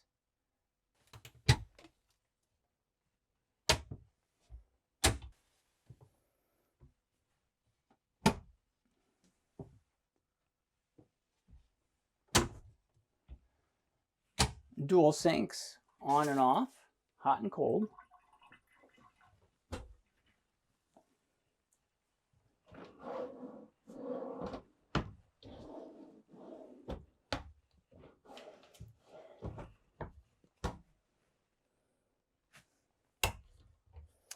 Now I'm standing on the engine compartment cover. If I need to access the engine, or you're taking it in for service, they'll have to access this. If they're not sure how it is removed, it's just taking the plugs out, and then there's a screw in each one that needs to be removed. Once those are out, you want to take this cover off so that this one can be lifted out. This one's just clipped into place on the back side. We just pull it, unclip it, remove it, unplug the floor heat plug, take this cover out, finish the service on the engine, and then put these covers back. There's more storage over here. Area for hanging clothes and more drawers here.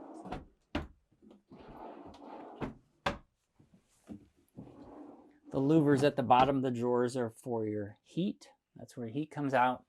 120 volt outlet here. There's an access panel right here. We can lift this up and we can access all of our plumbing on the bottom side there.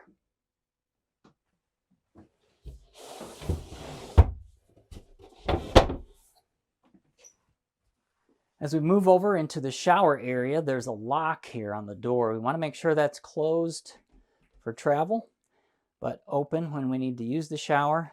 It has magnets that hold the door closed here and at the bottom. As I move into the shower, we've got our dispensers here, our shower, our hand wand, our seat. I won't turn this on because we've got pressure in the coach and I'll get wet.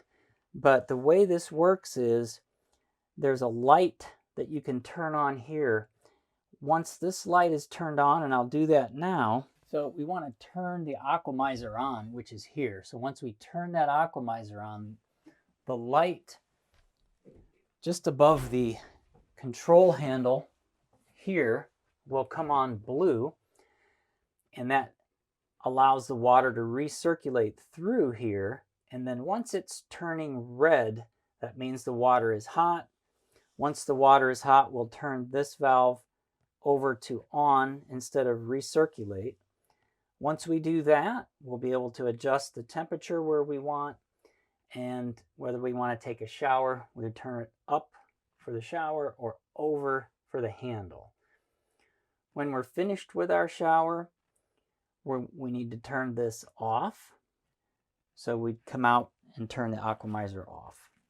Just remember, you want to make sure to leave the aquamizer in the shower position, not in the diverter position, because if you leave it in the diverter position, the water that's coming in on the city supply, or if we turn our water pump on, that's going to fill the fresh tank and it may overflow. So we're standing on the outside of the coach, and we're going to show how to open the generator slide. So you'll have to have the ignition turned on accessories. So you have to press the button on the inside. You'll have to come out here, make sure the doors are unlocked, and then at the bottom forward, you'll see HWH generator hydraulic slide. And that's the button that says extend. So when you press that, you'll be able to extend the generator slide.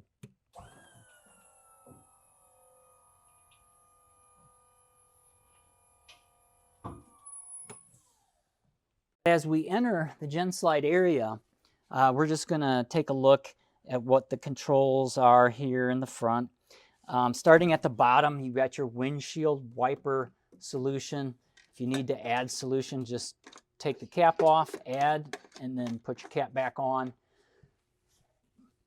Here is your filter for your ITR Oasis, your hydronic heating system for your hot water and for your heat in your coach for your air. So every 12 months you need to change this filter. Just turn on, twist off, and replace it along with the regular yearly maintenance for the ITR Oasis. This is your ECM control for your coach. These are your street horns. Below that you have a hot water spigot. The hot water spigot comes from the hot water in the ITR Oasis. So if you want to have hot water here, just open this up, but you have to have the burner or the electric elements on to get hot water here. Otherwise it's just going to be cold. To winterize this line, you want to drain it. It's at a slight angle, so if we open this, all of the water in here will drain out, but still you want to open this because you may have a little water here that you want to drain out. So open this and open this one, drain all the water out. That's going to winterize it. and make sure that the valve that's halfway back is turned off when you do that draining. Looking at the front of this generator slide, you've got your lights. To change a bulb, just twist, remove, reinsert, turn it to the right to lock. These are your turn signals and headlights. These are your air horns. Up front here is your generator. Make sure that your main breaker is turned on here, which is up. If it trips for any reason, it'll be down and you'll have to come out and reset it to have power inside. That has to be turned on or up. To start the generator, we just press and hold that. It has a preheat light and then it'll start. To turn it off, just press stop. If we cycle this, start and stop, the automatic generator starter will be disabled. So if you want your automatic generator starter to be on and you came out here and turned this on manually, you'll have to go back in and reset that on your main panels. Just to the side of that is your Hobbs meter. This tells you how many hours it's been in operation. And just to the right of that, you've got your main panel access for your servicing the generator right here. Of course, there's antifreeze coolant that you add here if you need it. We'll go around the other side. Okay, so we're on the driver's side inside of the generator slide. And if you'll notice here, just above the generator, we have our HVAC box, which controls the heating and cooling in the cockpit area. You won't be able to see it here in the video, but up above there's a sticker or tag that tells you how much refrigerant is used in the system in case it needs a recharge. There's a tag that tells you how much that holds. Just to the left of that, we have the refrigerant filter line dryer, access ports. This is our pressure switch for that system. And you'll see here we have a hydraulic pump for our slide rooms and our jacks and our step. This is the step solenoid here. This system has a fluid tank. The fluid tank is located here. The fluid level should be checked with the slide rooms out and the jacks up. To do that, you just reach in here and twist the cap off.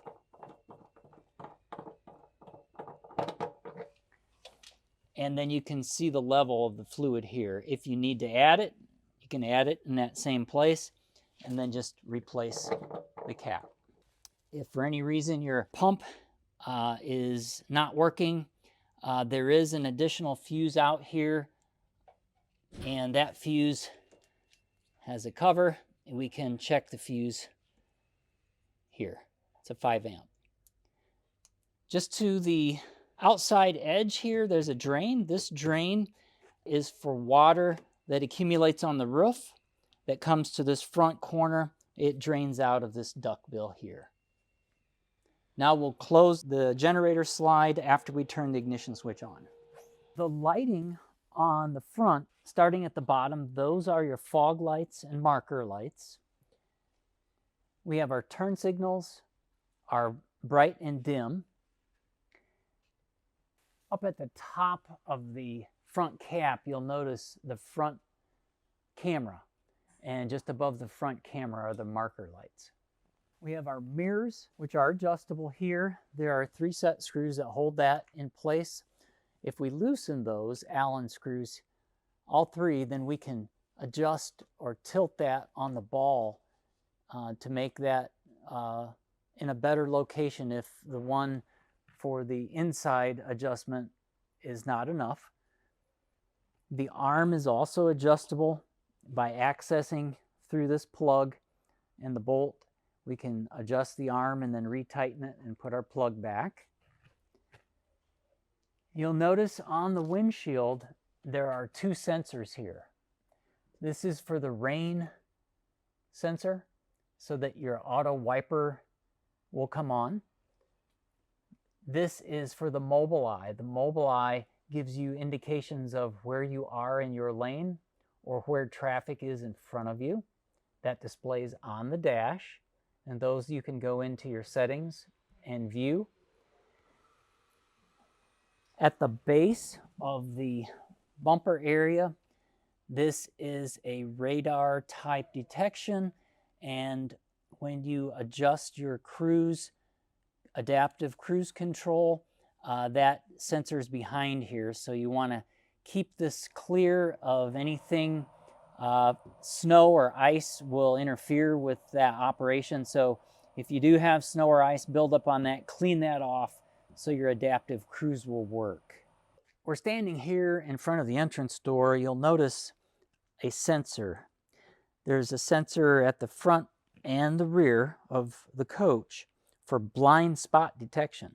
So when you're driving and something is in this lane in your blind spot, this sensor will pick it up and it will display a yellow or amber light on the mirror. And that lets you know that there's something on this side of the lane and you shouldn't change lanes on this side or towards this side. Just above the sensor, you have your flag holder. We're standing here at the entrance door, and we can lock and unlock the door 3 different ways. We can use the keys to manually unlock or lock the door. The deadbolt is the longer tri-mark key at the top. The door handle lock is the one on the bottom. Just insert, lock, that's deadbolt, or unlocked. So you can manually lock or unlock either the deadbolt or the door. You can use the key fob to lock or unlock, or you can use the door handle. To use the door handle, if the coach is locked, we just press 1, 2, 3, 4, 4, 1 to unlock. Now the door is unlocked. That's the code or the entrance authority code that Newmar gives you when you first purchase the coach. The small button on the left-hand side of the column is the one that you would depress to change that code. And we recommend that you change that code so only you are the one that knows what the entrance code is for your coach. If you press that code that comes with the coach when it's new, and instead of pressing 1, 2, 3, 4, 4, 1, and you press 2, that unlocks both the door and the baggage compartments. So just remember, when you get your coach new, you'll need to press the button that's on the side of the column. You'll come out here. This handle will be beeping, a series of beeping tones. You'll enter your new 5-digit number that you choose twice, and that resets the code to your own.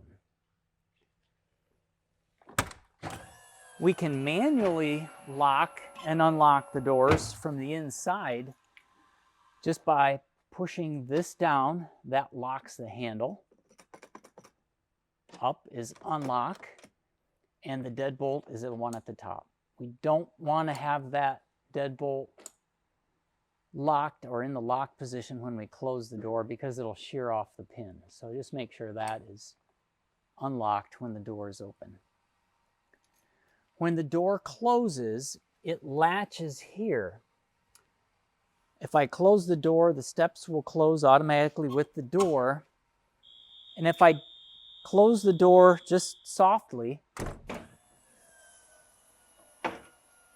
it's closed, but it's in the first latch. So I can close it softly and it's closed, but not for travel. If I want to close it into the second latch for travel,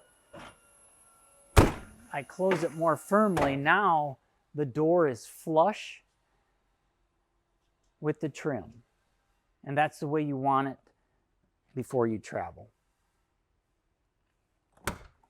If I want the steps to stay open, As I'm going in and out of the coach, I hit the step override button.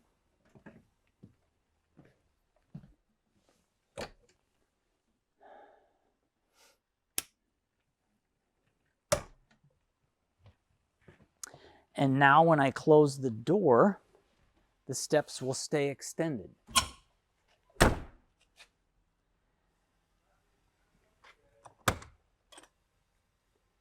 There is a screen door here, so you can leave this door open and close the screen right here. It locks automatically. To unlock it or to open the screen, just push down here to unlock, and it will open by itself. So we're going to take a quick look at the awnings on this side of the coach. There's 3 awnings. There's a door awning, which is controlled either by your phone that's paired to the controls in the coach, or the screen, the touch panel screens, or the 2 large Girard awnings can be controlled by this remote. So if we're going to control the Girard awnings, we just go to channel. Channel 0 is both. We can press out, and both will go out. We can press the stop, and they'll stop at any time. We can continue to go out, or we can go back in. And they go in automatically and stop when they're closed. In addition to that, there are LED lights. If you press the LED light switch, that light will come on. Press it again, and they go out.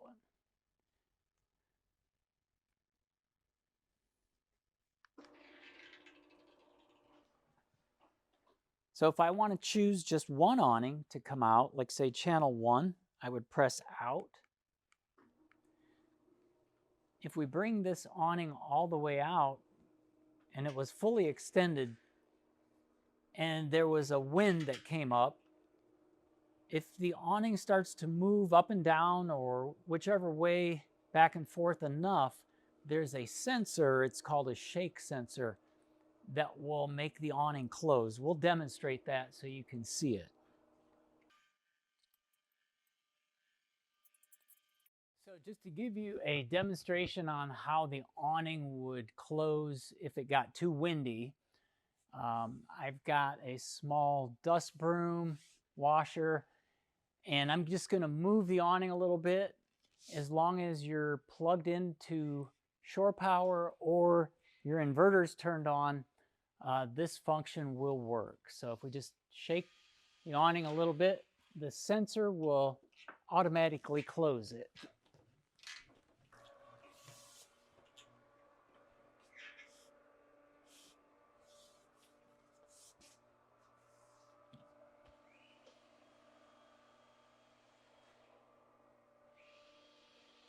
And one thing you want to remember is it will close on a windy day, but if there's a lot of rain that's coming down, or if you know it's going to rain, you don't want to leave your awnings open.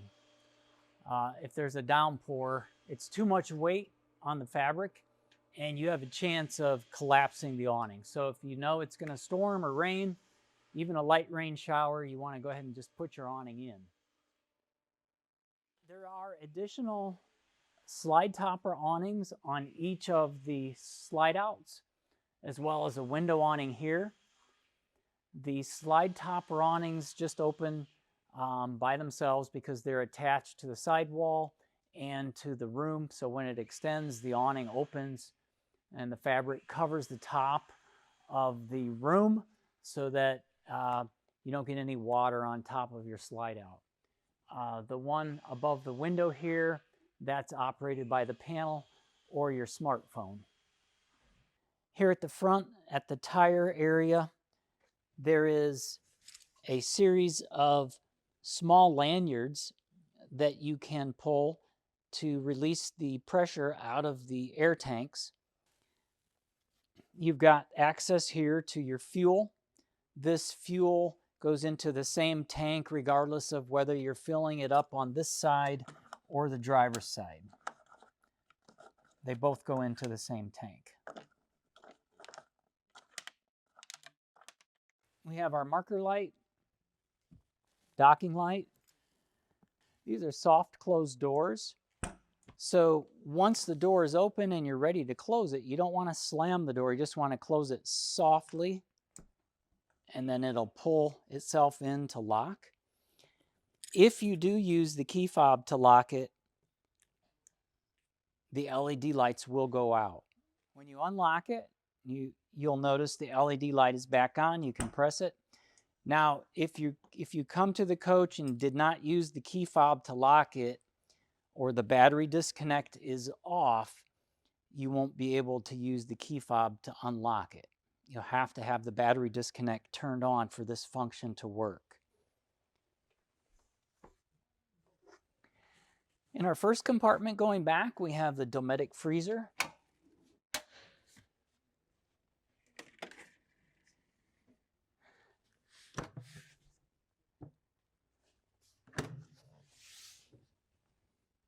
It's a freezer refrigerator style. The model and serial number are listed here. Also, a brief instruction area there. On the side here, we have our main controls. This is Bluetooth compatible. So if you go into the owner's operator's manual, you'll be able to Bluetooth this to your phone and operate it and see the settings that you've got on your phone. There are two plugs that need to be plugged in, a 12-volt plug and a 120-volt plug, for this to operate on both functions. So if you lose one power source, the refrigerator freezer will switch over to the other one automatically. Plugged in and turned on, you'll be able to set your temperature here, and you can scroll through and change your settings to centigrade or zone control. You can go in and set this zone to a certain temperature versus this zone. Just refer to your owner's manual for more information on those settings. Then when you're ready to turn it off, just press and hold the button on the left to turn it off. Our second compartment door back, we have another storage compartment here.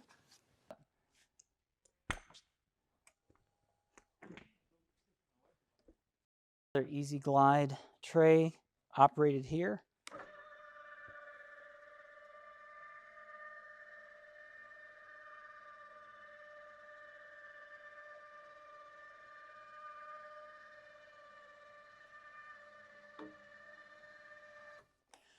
So Newmar includes extra tile that is from the same set of tile or the same lot number that we put in your coach. So in case you need an extra one, we've got that in the same color. You'll notice here we include the screw type devices used to close the slide out for the full wall slide on the HWH. So these would be used in an emergency if you needed to retract the full wall slide. So we have instructions on our website at Noogle where you can learn how these are used. That's what they're for. So keep them in your coach in case of an issue where you need to close the full wall slide and you don't have power. And this is for our vacuum system that we showed earlier in the coach.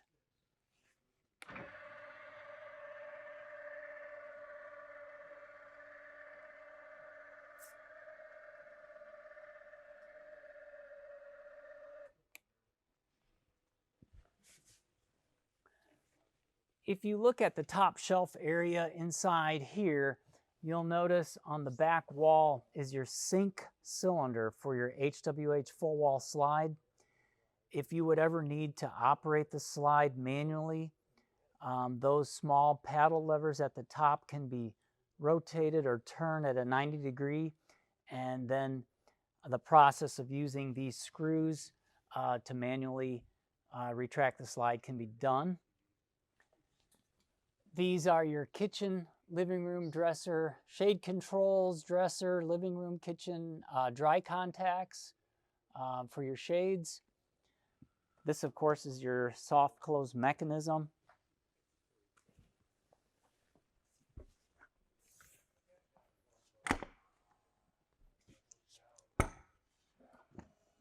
In this compartment, you've got your vacuum. On the right-hand side here, you've got your camera controls for your left, right, rear, front, right cameras. You've got your kitchen slide-out control, and inside of this large box is all of your lighting controls. They can be accessed by pulling this lever, pulling this out, and then taking the tabs loose to get into that panel.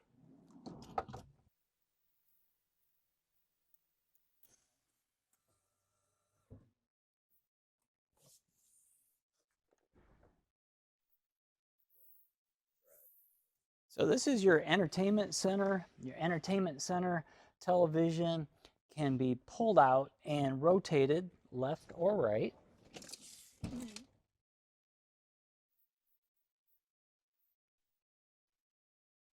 As a Bose speaker, there's a 120 volt plug here with USB and USB-C.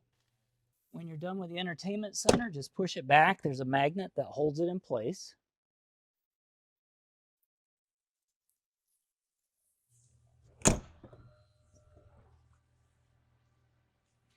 We have our docking lights, marker lights,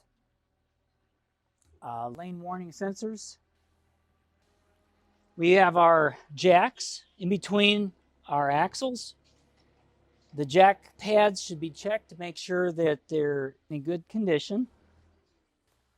You'll notice another camera here. This is our side view camera for our 360-degree view. That's our bathroom window in the half bath. Another security light there. And access to the DEF fill. In the event that one of the air bags didn't fill up, you can go in here and take the small fill cap off, and you can add air to manually air up the coach if needed. In our rear compartment, we have the 2 chassis batteries. The 2 chassis batteries need to be turned on to connect with everything in the coach. If this is off, we're not going to be able to start our engine or turn anything on in the dash. So this needs to be turned on, and this needs to be turned on in order to use the energy that's stored in these 2 chassis batteries. There is a block of fuses in here. To access them and change a fuse on the chassis side, we rotate to the left, and this cover comes off of what all the devices are. We can rotate that. We can see here if we have something that's not working, our on-guard ignition, passive steering. We can see the number. We can locate the number, pull that fuse, and these are spare fuses that are supplied. There is a tool inside that you can use to pull those fuses out. When you're done, just put this back so you can use it again.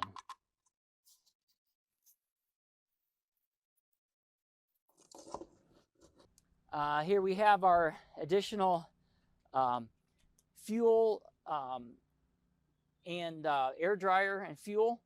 The fuel filter does have a drain. If you see any moisture here, you could just turn this and that'll drain that moisture out, any water droplets. This compartment is not sealed because batteries have to be in an unsealed compartment. This is another blind spot detection device. It's mounted at the rear. There's 3 of these, and they all need to be clean and clear so that you can know if there's anything in your lane when you are making lane changes. Back at the rear cap, we have our reverse lights, brake lights, and our rear engine compartment. To access the rear engine compartment, there's a small lever at the bottom here. So you'd want to have one hand here while you pull down. That releases this,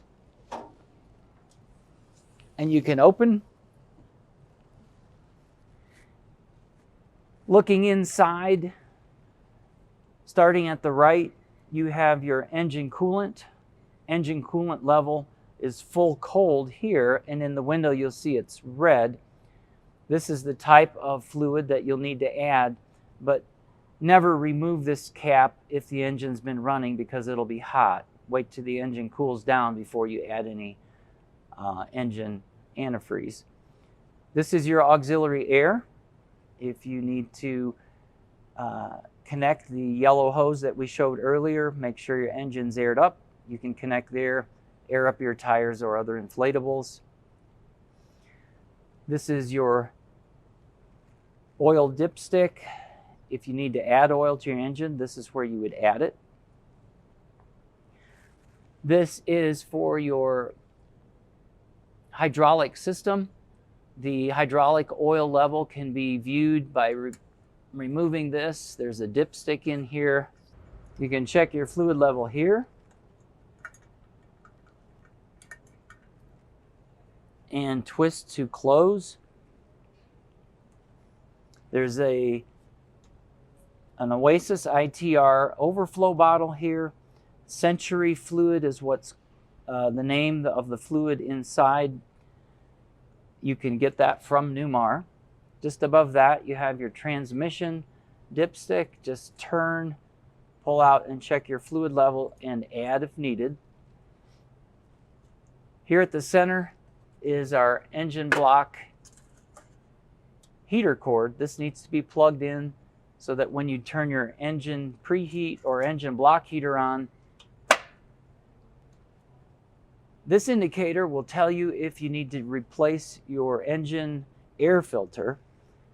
When the engine is running, the yellow diaphragm is supposed to be in the green range. If the yellow diaphragm goes up into the red range, you'll need to replace the filter that's in this canister because that's where the air comes in for your engine. This is your fuel filter for your engine. So when you're done accessing or servicing your engine compartment area, we just want to close, and you'll hear it latch here, and our compartment's locked. Down below we have our hitch and our connection for our Voyager camera for the trailer. We have our Bargman connection for lighting and auxiliary air for tow brake if you have air needed in the tow vehicle for Air Force One. This is another blind spot detection device at the rear of your coach for the driver's side. Up at the top is your air intake for your engine. That has to be clear. If you see any debris there, clean that off, keep that screen clean. We have our exit door, our dryer vent, that's our hot air exit vent. These louvers are for the engine radiator and transmission cooler. This is where the fan pulls air through, so those need to be open and clear for air movement. This is the DEF fill from this side. They both go to the same tank. We talked earlier in the video about when we park our coach, before we want to extend the slide out rooms, we want to check the gap between the edges of the room. We call this the reveal gap. This reveal gap needs to be pretty much equal on the ends and the top and the bottom. If we see that our reveal gap is too close or touching, we want to put the coach in a more level area before we level the coach or even extend the room. So always make sure that this gap is about the same, 3/8 of an inch, before you attempt extending or even retracting a room. If you see that it's touching, you're going to have to move to a more level area. Here in the center, you've got your access door for your sewer hose, storage, marker lights, docking lights, and our blind spot detection. And in our compartment here, we have our water bay. This is where we will attach our freshwater hose and or discharge the effluent from our tanks. As we enter this area, you'll notice on the right-hand side here, there's a hose that has already been used, and it's full of the winterizing solution. That's how it will look when it's been used or has winterizing solution in it.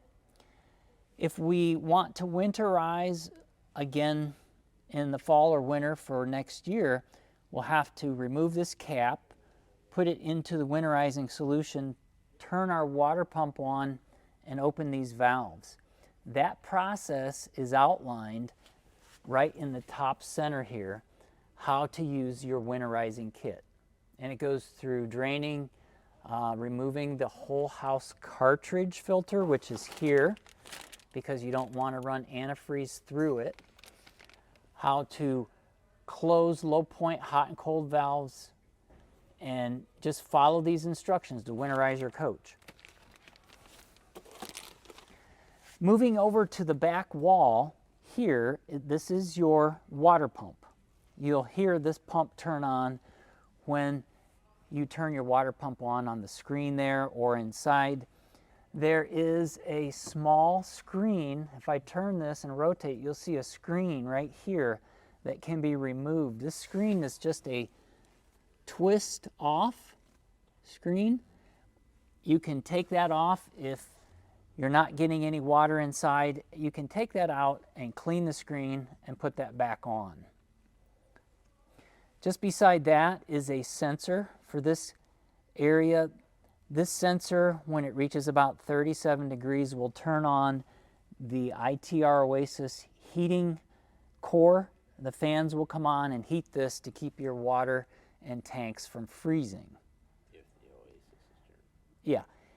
In order for this to turn on that heat, the ITR Oasis hydronic furnace needs to be turned on. If it's not, and you've only got the electric elements on, there might not be enough heat on really cold days to keep this compartment warm. To use the macerating device, this is the hose where the discharge comes out of the macerator when you're emptying your tanks. If you're not going to use the macerator, you can use your regular sewer hose and connect it here, but both of the hoses will go through the bottom of this access. Just put this through here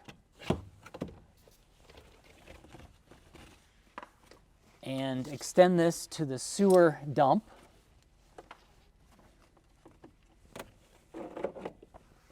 And now I'm ready to empty my tanks. You would need to use the sewer hose and connect it here if you want to use the manual gate valve to open and dump the tanks manually here. So right now we have the hose for the macerator connected to our sewer, and we want to make sure to take this plug off, or the large one, and then put it into the sewer so it's open. Then we want to turn this gate valve on here open or pull it towards us. Once we open the line for the hose, then we can turn the RV Sani-Con, which is the macerator, to the on position. And that starts the macerating device and helps grind the effluent that's coming out. Now, to get the effluent started to come out, you're either going to have to open up this black gate valve towards you here, or the gray tank. I would suggest doing the black tank first, opening it. Turn this on first, open this valve, the one in the back is already open. Effluent will run out, all of the black tank will be emptying. After the black tank is emptied, I would suggest that you would use the black tank rinse, hooking a water supply here. Once you've got your black tank rinsed, that effluent will be rinsing out this hose and this line, and your black tank will be cleaner. You can disconnect that, close this gate valve. Now you want to empty the gray. Come over to this side, open this, make sure that your RV Sani-Con is still on. Once the gray tank is completely drained out, then we'd want to connect our water supply here and rinse our gray tank out. When we're finished rinsing our tanks, then we can turn our RV Sani-Con off. Once we have that off and everything is drained out of the hose, we can go back here and push this towards the line or closed, and then we can remove this hose, put our caps back on, tighten them, and then bring our hose back inside.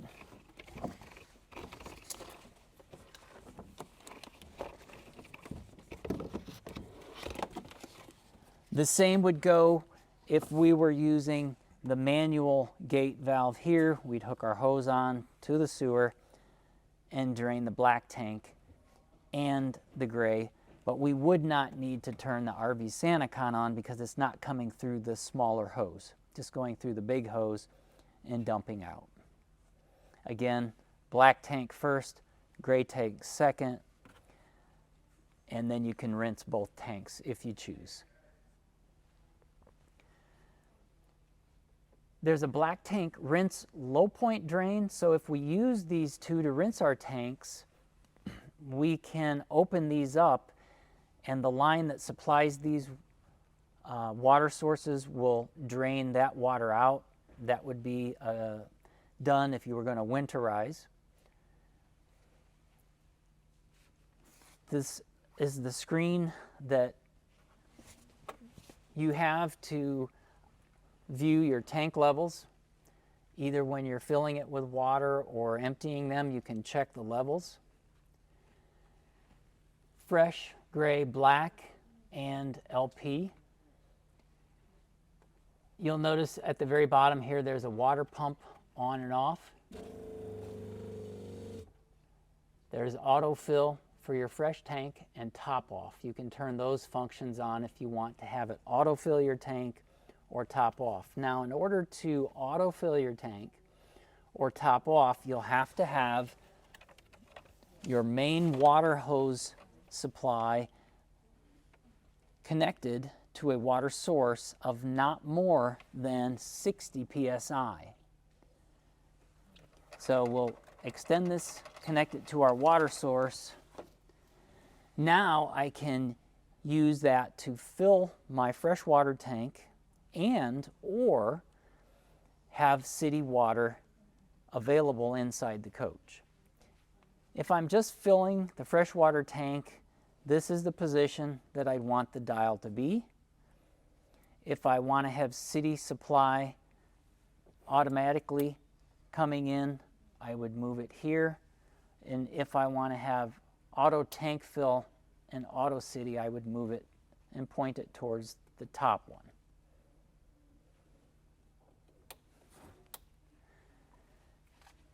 Just to the left of that are the hot and cold water line low point drains.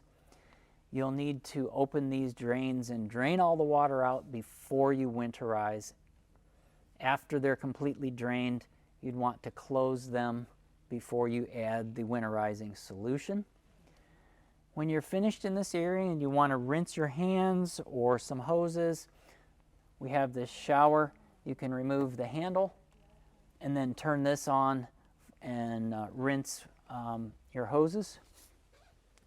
Along with the tanks icon you can go back to the home screen, and there's a power or exterior. The power will start and stop your generator, and you can view the battery state of charge and voltage, both on the house batteries, which are lithium state of charge, and on the chassis batteries. Back to the home screen, we can also turn on our exterior security lights or passenger security lights, and or start and stop the generator. When we're finished with the hose supply for water, there is a auto retract here, power retract. We can retract the hose. The light inside here automatically turns off when we close the door.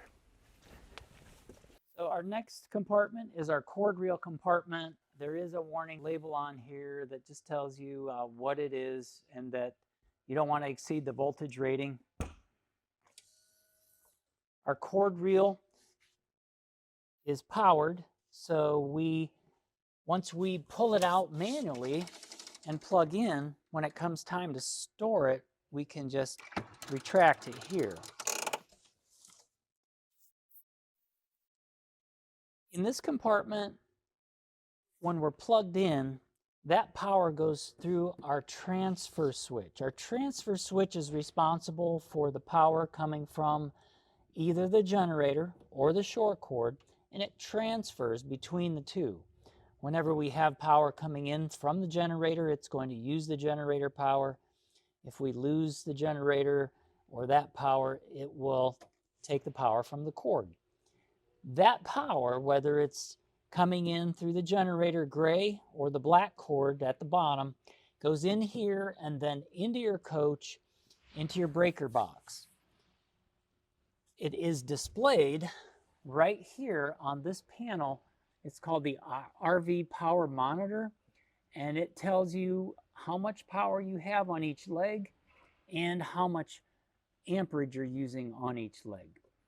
If you want to scroll up and down, you can use these small buttons here to view any faults and go back to the main screen. Below that, you have your plug for your cable, for your park cable. That can be viewed as long as the wind guard antenna is turned off. This is a 30 amp connection for a tow trailer. It is optional. Behind the cord reel is a cover. That is an ABS cover that's Velcroed on.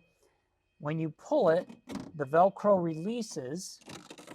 Here it releases, and you can remove the panel to see the breakers, the mini breakers. And there's a legend on the back side of this that tells you what each one of those fuses or mini breakers is going to power up. So, for instance, if I had something like my hose reel wasn't working, my power hose reel wasn't working, it's F24, I would go to F24, pull the fuse. If it needed to be replaced, I would replace that fuse. There are small mini breakers at the bottom. Those are labeled B. The B label tells you that it's a breaker or B, and they can be reset. So if the small button on the center pops out, just push it back in to reset that breaker. You have your battery, house battery disconnect, and your charge bridge solenoid here. This connects the two battery banks together. This one just shuts off the house power or the house batteries so you don't have power inside the coach. When you're finished accessing this area, if you needed to service or replace a fuse, you just want to make sure and put this cover back on and make sure the Velcro strips are lined up.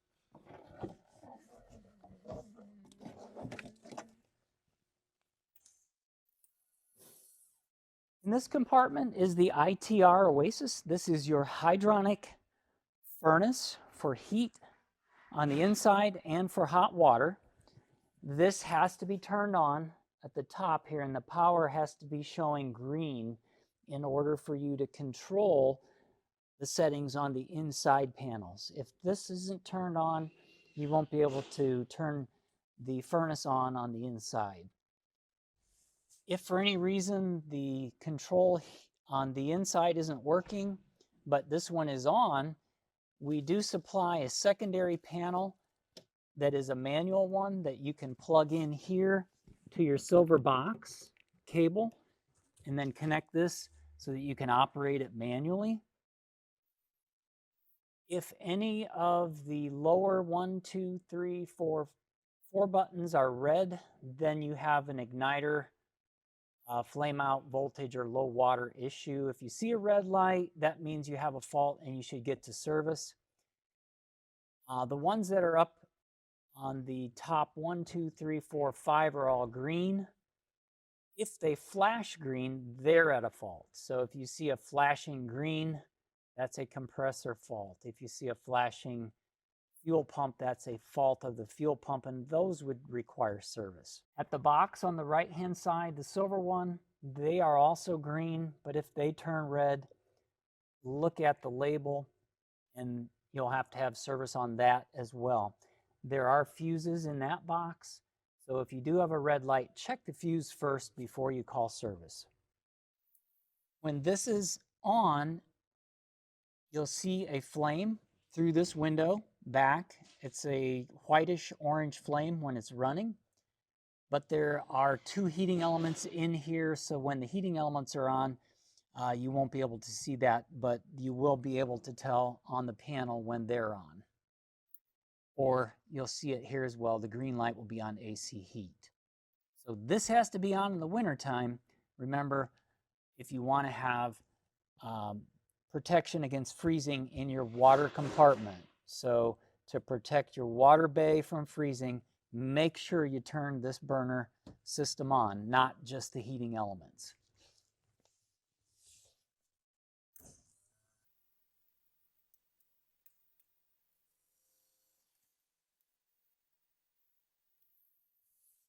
This is a storage compartment with the tray that opens either way on both sides. There is a spigot right here that is the water line going to the refrigerator. You can turn off the 90-degree valve that controls the water line going to the refrigerator if you need to turn off the water that supplies to the refrigerator. On is in line. Or you can turn off the one that's on the red line. That is the supply valve going up front to the hot water line spigot. If you're not going to be using this spigot and it's in cold weather that's freezing, be sure and turn that one off and drain the water out of the front. We have another storage compartment here.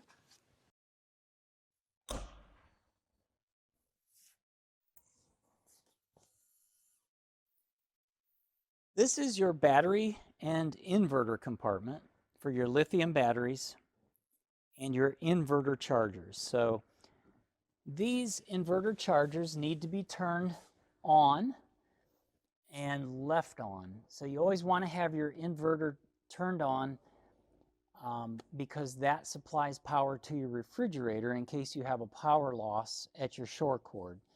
So just remember, if you don't have your inverter turned on, make sure it is, because if you just leave it in charge, you won't have the inverter function. These inverter chargers do 2 things. They either take the energy out of the battery and give you 120 volt, supplying your kitchen appliances, or they take the energy that's coming into the shore cord and they charge the batteries that are getting lower. The controls for the charging and the inverting are done by the smart sensor charge controller up at the top.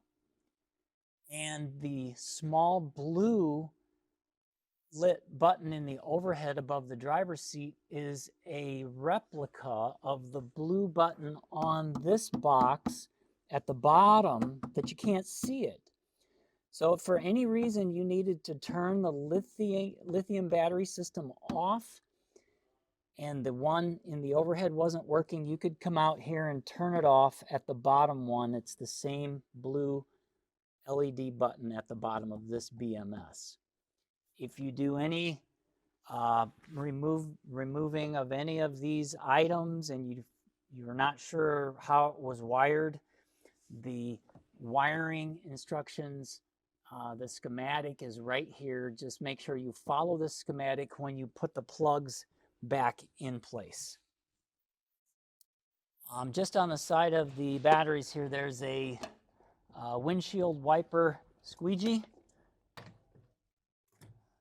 for cleaning your windshield. It's just put in here for storage.